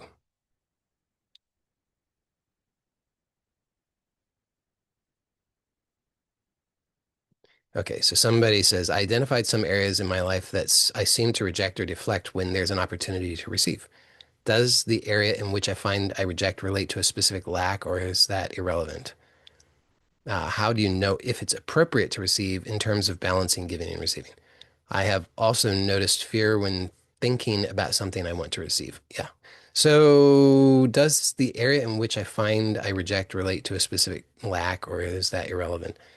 Um, oh, I'm sure it does. I mean, I'm sure I could probably I could probably write a book and, have diagrams and color the things and give them names and have really complicated system, and it'd probably be a bestseller, but it wouldn't be particularly practical. So I would say, no, I don't think you need to worry about that because what you're working with here, with what I'm suggesting, is much more fundamental. It's much subtler, and therefore, uh, you don't need the you don't need the other complications. This is working at a lower level, so it will give you better results, I think. I mean, you can report back what your results are.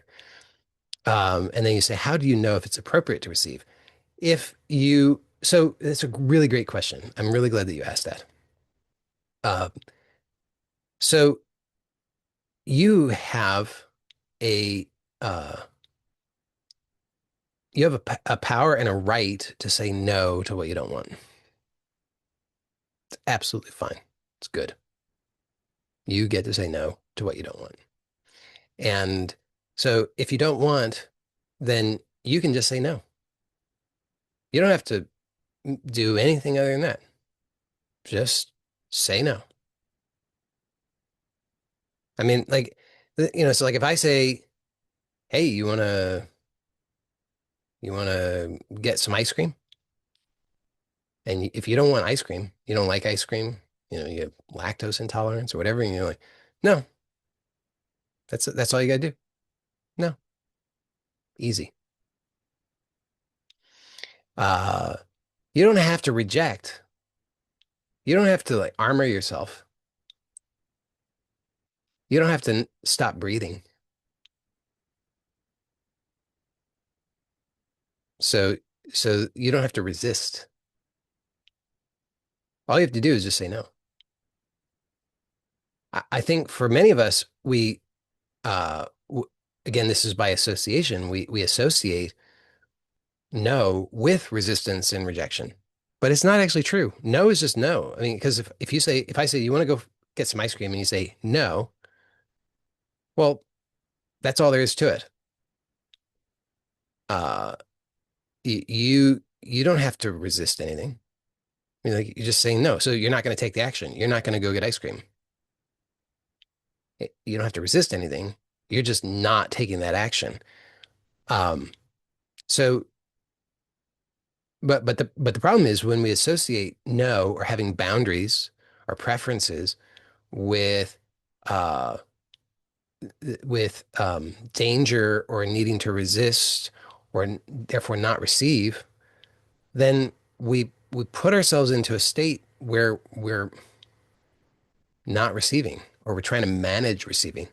But receiving is natural. So there's an intelligence in us that knows exactly how to do the receiving and the giving in perfect balance. The same as it knows how to breathe us perfectly. You don't have to do it. You don't have to be breathing yourself.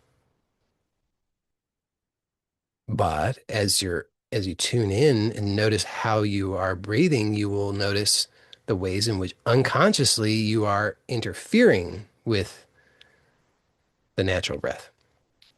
So if you don't interfere, then that intelligence knows exactly how to breathe you. It will just do it, and it'll be absolutely perfect.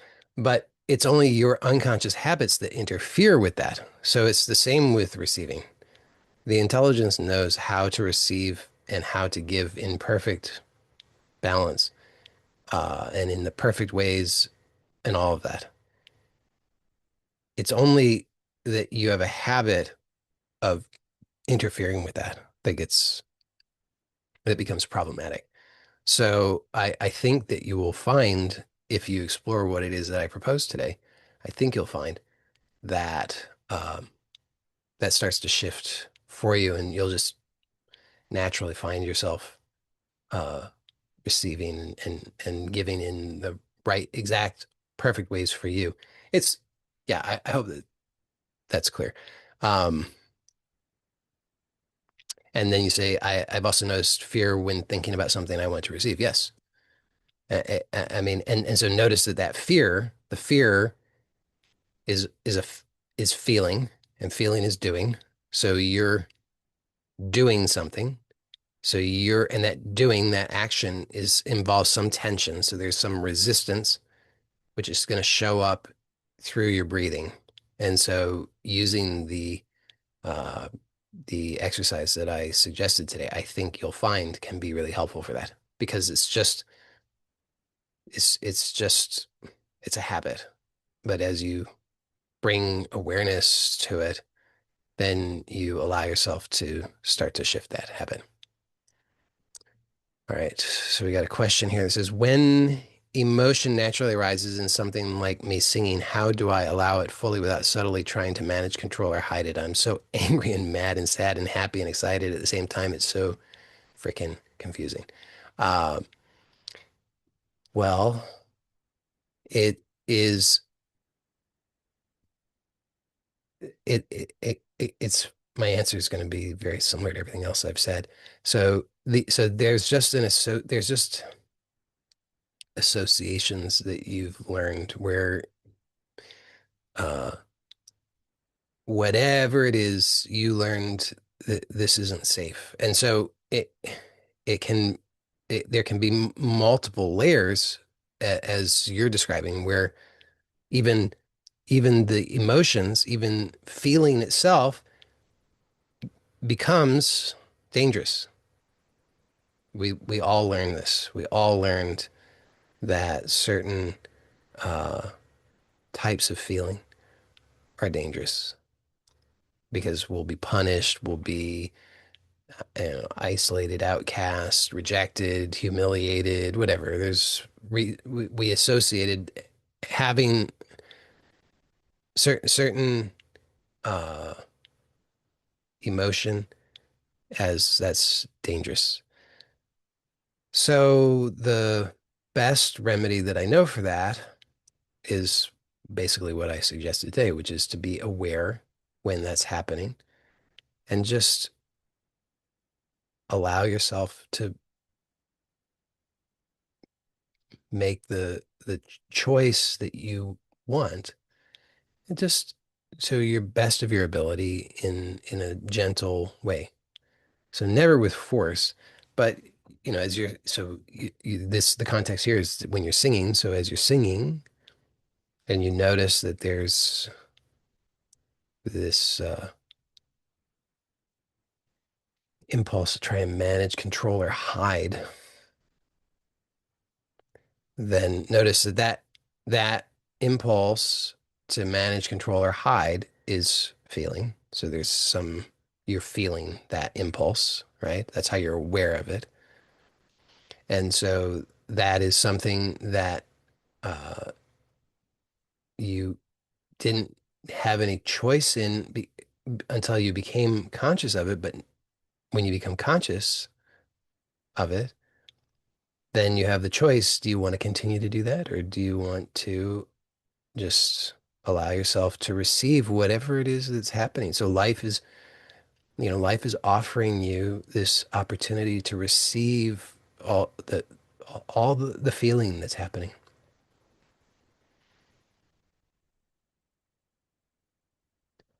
But your programming says it's not safe. Don't do it. Shut it down. But you want to choose to allow yourself to receive what all the feeling. So whatever it is that is, however you are being moved, you want to allow yourself to receive that. So it's just a matter of becoming aware of how it is that you resist that, and then noticing you have a choice and just allowing yourself to receive it. One little step at a time. So ne again, never through force. I mean, and I say that repeatedly because I've noticed both in myself and in so many people, this comes up so often that there's this idea of it's again, it's not a surprise. It's this performance thing. Like I'll be good. I'll perform. I'll get the right answer. I'll do it. I'll succeed. I'll now I know the answer. I'm going to solve this problem. And so we're overly aggressive about it. I'm going to get it done. I'm going to fix it. So, but that backfires because then it's too aggressive. It doesn't actually allow for receiving. Instead, it just turns it into a mess. So even though it might not be what you want to hear, I would say just uh, have a patient approach with it. So there might be a lot of feeling needs to that you need to receive. Yeah, no.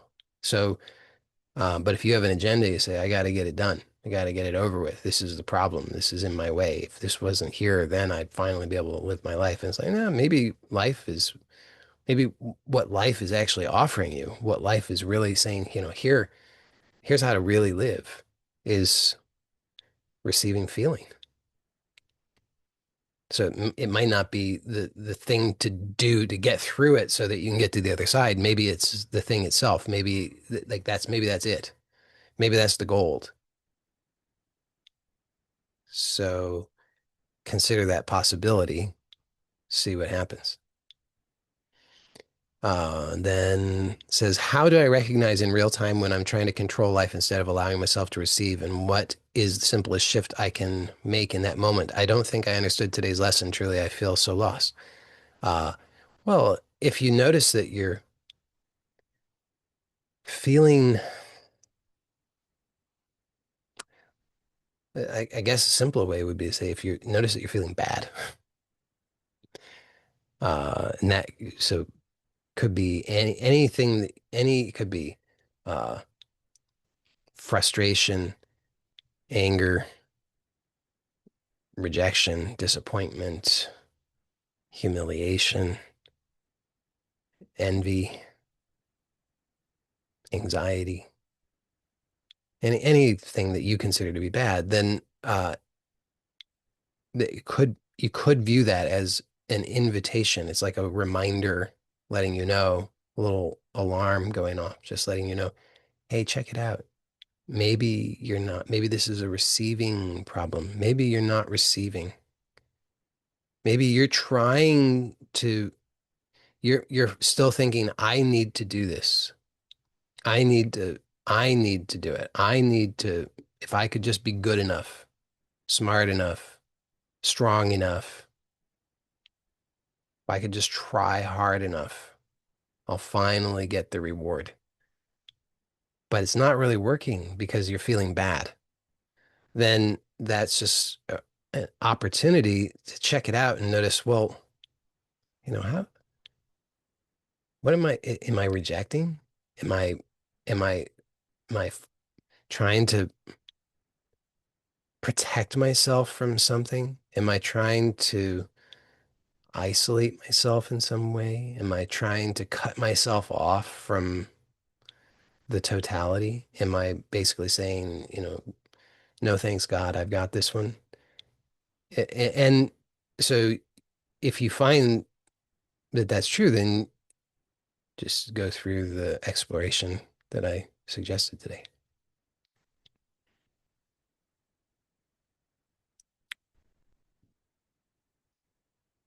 All right. I'm not sure if there's a question here, but I'll read it in case there is.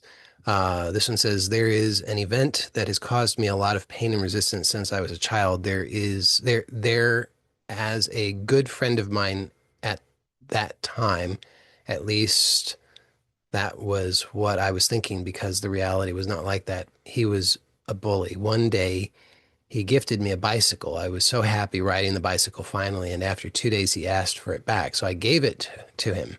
It has caused me a lot of resistance in a lot of situations. It was something that I had forgotten, but I reminded it now. Yeah, um, that's that's great that you see. This is the power of this intelligence is that as soon as we give the invitation, it says, "Okay, here you go." Basically saying like, I want freedom. I want abundance. I want peace. I want happiness. And this intelligence says, "Okay, here you go." And and so this when you think of this, when you remember it now, you can just notice as you play that through and you're aware of your breathing, what do you notice? Because when we're when you are when it no longer has any power, when it no longer is uh, means anything to you, when it's no longer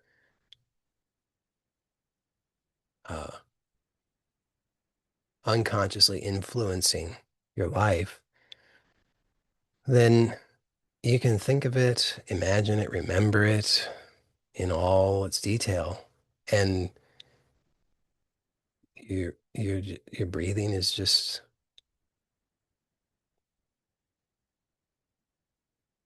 totally natural. There's no resistance. There's nothing catches. There's no, you don't, you don't go unconscious. You don't hold your breath. It's just easy.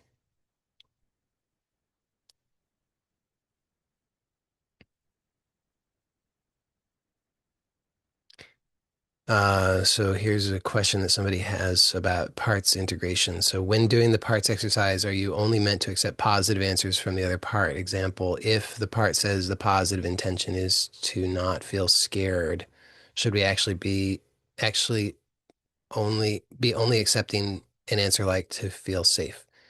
And well, then they elaborate. I'm asking because in other exercises, you stress putting attention on what you want as opposed to focusing on the absence of what you don't want. So this is a great question. You can so when working with parts, I recommend always accepting and acknowledging with genuine gratitude whatever the part's response is. And uh, so if the part says, if you say, what is your positive intention? And the part says, to not feel scared, then just accept that and say, thank you. And then you can always ask for greater clarification. So in the case, so there are two ways that you could approach that, and both of them can work. So one would be just directly ask, when you don't feel scared, what does that give you? Or you could ask, what do you want instead of feeling scared? And maybe the answer is to feel safe. Maybe it's something else. I don't know. Um, but but if it was to feel safe, then I would follow that up with, so thank the part for that answer and ask the part, when you feel safe, what does that give you? So the idea is, don't put up any resistance or offer any sense of judgment or criticism. Just receive, acknowledge with gratitude whatever the part's response is, and then you can inquire for more clarification because we're really looking for deeper values. So not feeling scared, there's a value there, but it's not really a core value. So you want to just continue to inquire until you get to a core value. Same with feeling safe. So feeling safe, there's a value there, but it's not a core value. Um, so I would just continue to inquire.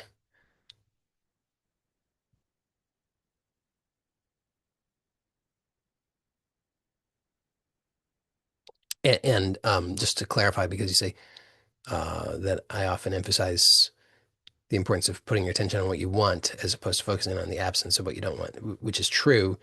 Uh, with parts integration, though, there's a slight nuance, which is that you're making conscious what's already there unconsciously. So it's not about uh, the purpose of it is to make conscious what's already there unconsciously. So we're not looking for uh, I'll put in air quotes, right way to do it. We're just uncovering what's already there. Um, okay, so we got another one here. It says just a comment. Got rid of one thing, and shortly after, a coworker I've never had any problems with started to treat me poorly. I'm in working with this. I noticed I have fear in confronting this part of myself. Yeah, I mean, well, uh, that's how it goes. I mean, because, and you already know this, but just remind us all that we create from the inside out. So um, whatever you experience on the outside is a reflection of your inner reality. And so I use the expression of rearranging the furniture, which is what mostly we're doing when we focus on the exterior, we can make changes to the outside, but if we haven't made changes to the inside, we're just rearranging the furniture in the sense that it will show up in another way. You know, whatever we were trying to get rid of, it will show up in another way, and which is what sounds like you're describing.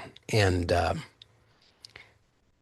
so when you say you have fear in confronting this part of yourself, I don't know if this will be helpful to you, but I would, I, I, my suggestion based on what you wrote would be, um, think about it in terms, see what happens if you think about it in terms of welcoming this part of yourself rather than confronting.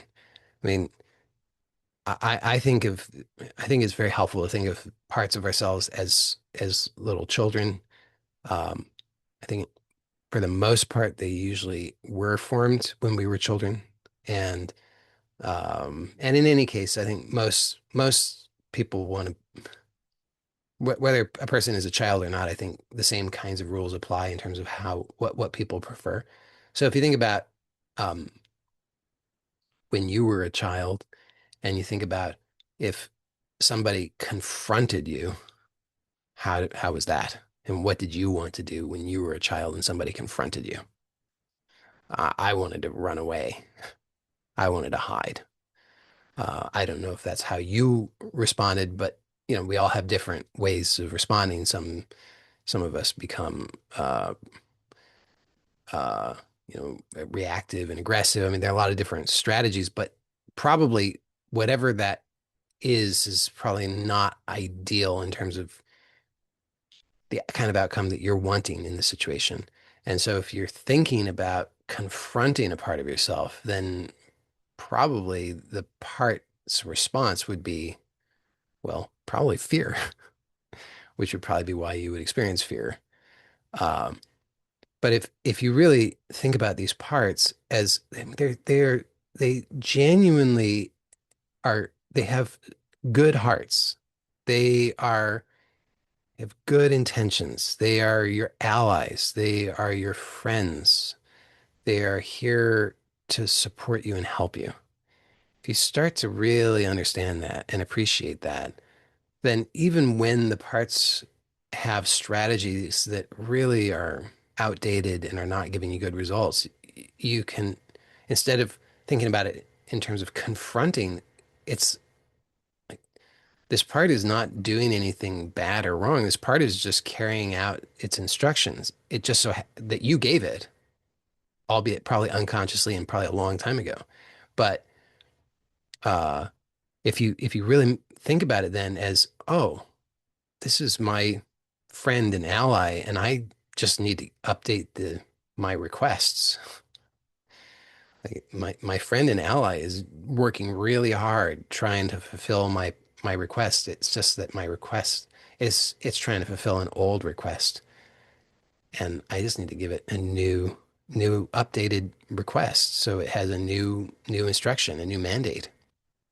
Uh, so if you think about it that way, then it's not a confrontation as much as it is. It's just like you just let that part know. Thank you so much. I really appreciate you. You have been working so hard on my behalf, and it's going to be a relief. By the way, you let the part know. I've got some good news. You know that old way, that old instruction that I gave you that's been kind of like difficult and painful. It's like, yeah. You say we don't have to do it that way anymore. Um, so it's really about offering yourself and these parts of you new options rather than any kind of confrontation or shame or anything like that. It's or blame or anything. It's like, hey, I really appreciate you. Thank you so much. Just really come from your heart and recognize that that's true. Like this part has really been worked so hard for you. Just has been working really hard under maybe the wrong instruction, or it's just an outdated instruction. So when you have that genuine compassion and appreciation and gratitude for this part, then it's not a confrontation. It's like, hey, let's work together and find a better way because that would be nicer. And I find that that gives good results. If you're still experiencing fear after reframing it that way, let me know and maybe I could make another suggestion.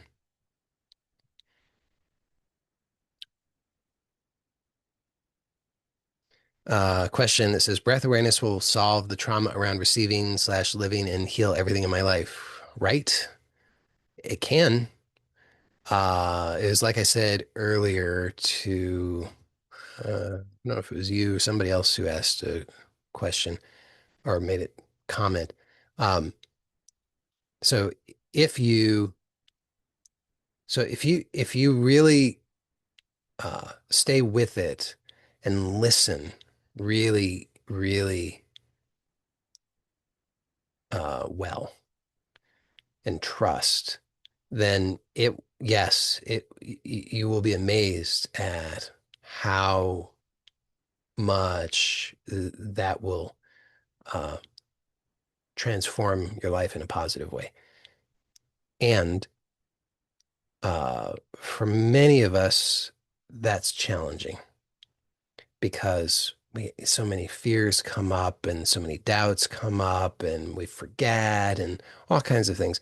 So, um, for most of us, having some additional tools can be helpful. Um, Not required because breath awareness can do it all. But for many of us, it can be very supportive to have some other tools. So, um, if so, I would say my recommendation would be have a positive expectation in what breath awareness can do for you. Uh, Trust in the power of that to transform your life, and also be really gentle with yourself. So, it's okay if having some other tools uh, is supportive for you. And if that's the case, then then it's skillful to get those other tools and work with them. Hopefully that answers your question.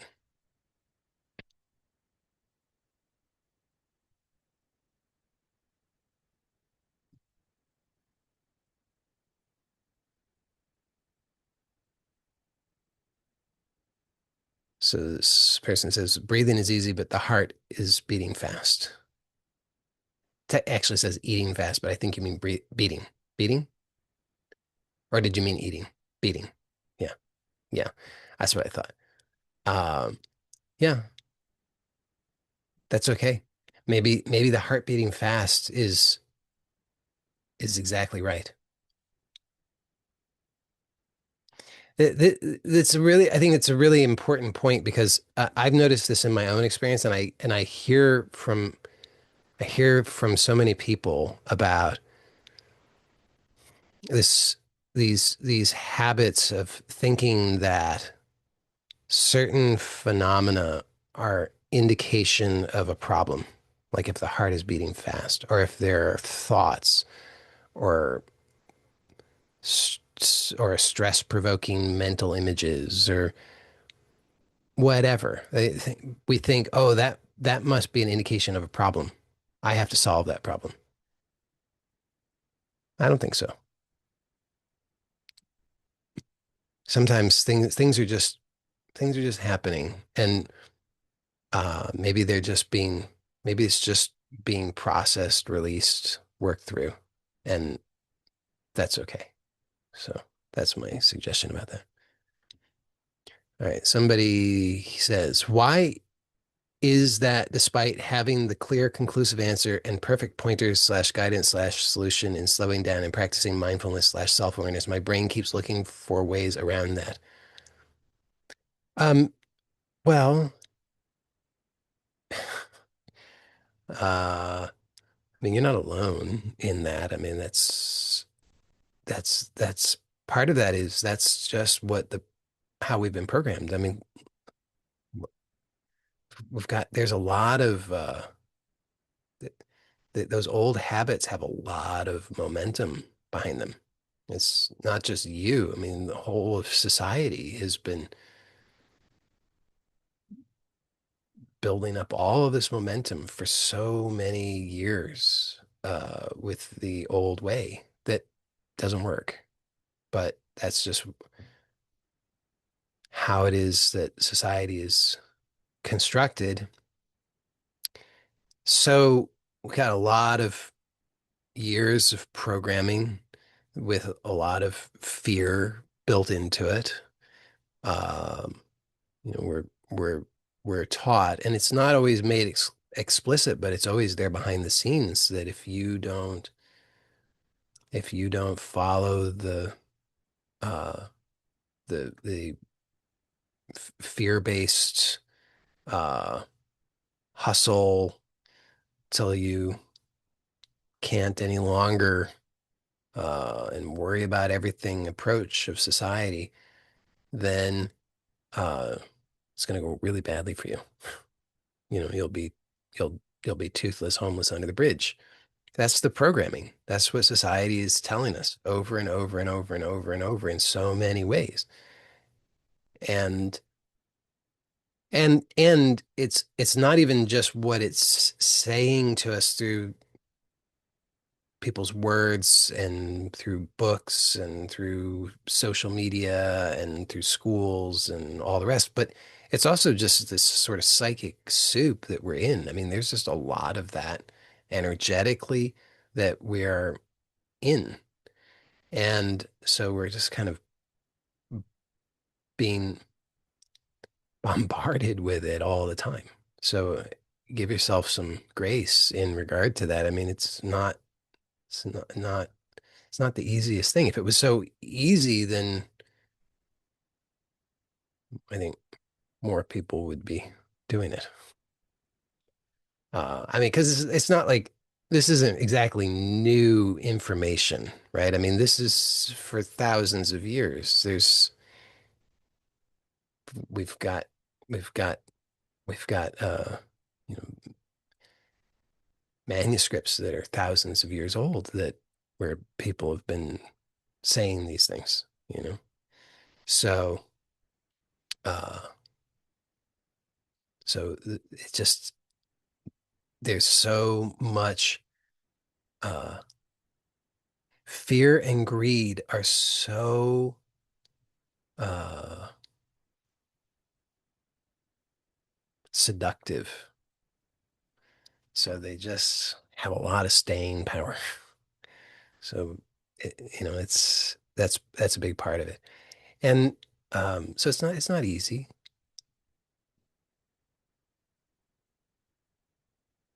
but you're, you are you're aware of it. You've accepted the truth of it. You do put it into practice. You do get results from it. So I think that's what's more important. I mean, if you think about, uh, just think about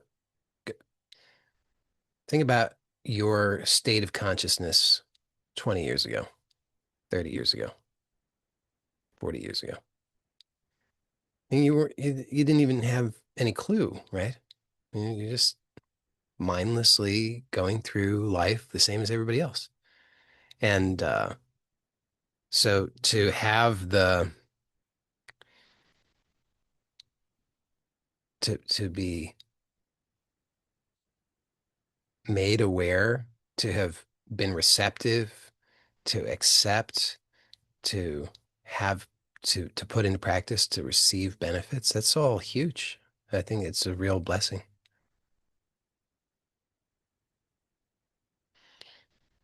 Same person says, I noticed that since I'm practicing breath awareness, I became even more emotional and sensitive than before. Might be this a kind of self-defense mechanism?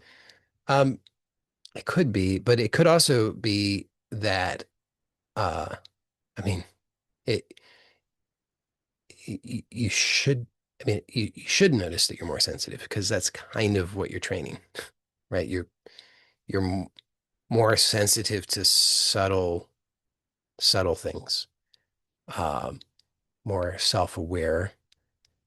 And the emotional component is stuff that got suppressed is now being allowed to uh, move and be processed and released without the um, those unconscious habits of suppression and numbing. So I think these are just positive signs.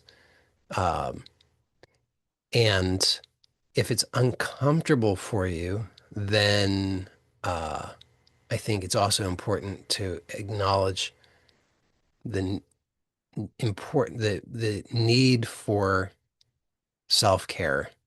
And so the aggressive mentality that we've been trained to that's normalized would has us thinking just keep pushing, just do more. And actually self-care often says ease up. It's not a race. It's not about getting to some destination. It's actually about this right now.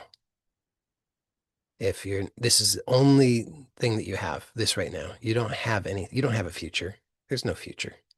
You're never going to get to the future. When did you ever get to the future? Every time it's always there's it's always now. You're like when you keep we keep living this lie. We say, I'm going to get to the future. In the future, I'll have peace. In the future, I'll have happiness. When did you ever get to the future? You never got to the future. Did you? Anybody here ever get to the future? It's always now, isn't it? Wherever you are, it's now.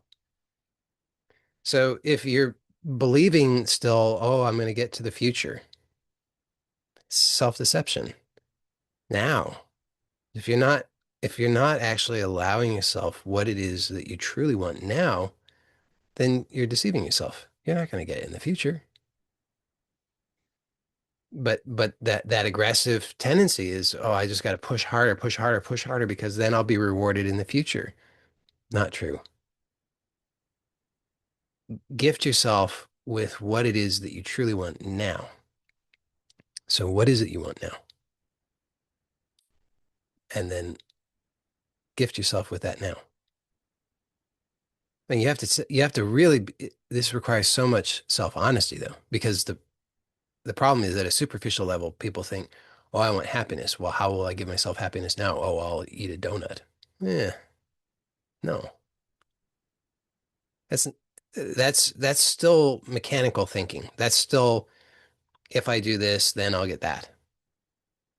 But if what you really want is happiness, give yourself happiness right now, not after you eat the donut, not after you do the hot yoga, not after you what, just right now, immediately. And if you're uh, thinking, oh, I need to try harder, I need to try harder, I need to push myself more, just ask yourself, and then if I succeed in that, what will that give me? Whatever that is that you want, could you allow yourself to actually tune into that now?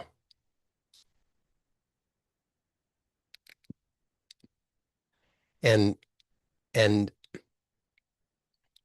and sometimes less is more. So I don't know how much uh, you are formally um, doing breath awareness practice, but if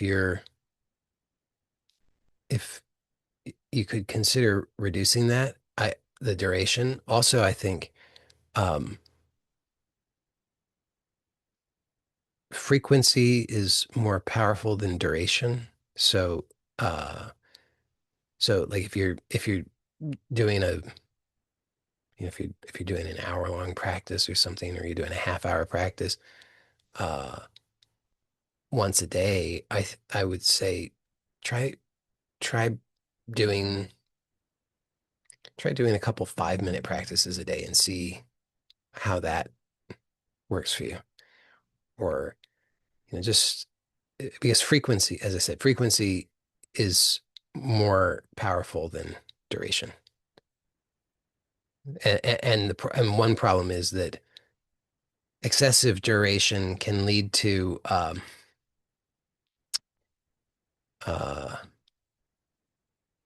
uh, tension, strain, because sometimes there's inner conflict that you're maybe not even entirely conscious of, but then you're trying to, on some level, you're trying to endure something because you think you should, but there's another part of you that's resisting that, and then it creates resistance as tension. Uh, and that can actually be counterproductive. So this is why I emphasize the importance of it being sustainable, and that an important ingredient for it being sustainable is that it's enjoyable. So I don't recommend trying to push yourself to do something beyond what is actually enjoyable for you. If and part of that is learning how to allow yourself to experience joy. So it's not like the instant that you experience something and you're like, oh, that's not joy, then you're like, well, I guess I have to stop. Part of it is allowing yourself to relax into joy. So sometimes there's habitual tension or resistance that comes up, and part of the process is learning how to relax into joy. So it's not like, oh, I'm feeling a little bit of tension, I guess I should stop. It could be I'm feeling a little bit of tension, but actually I'd like to allow myself to relax into joy and just see, can you do that? If you can, great. If that's strenuous for you, then great. Then you got all the feedback you need. Just pause, prioritize self-care. Don't push yourself into something that's going to just backfire and cause you tension and unpleasantness in your life. So it could be a combination of those things.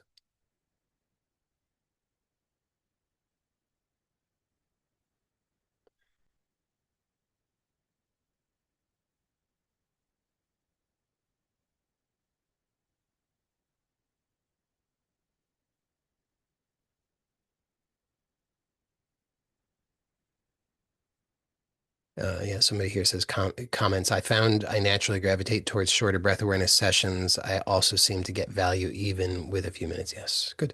Glad to read that.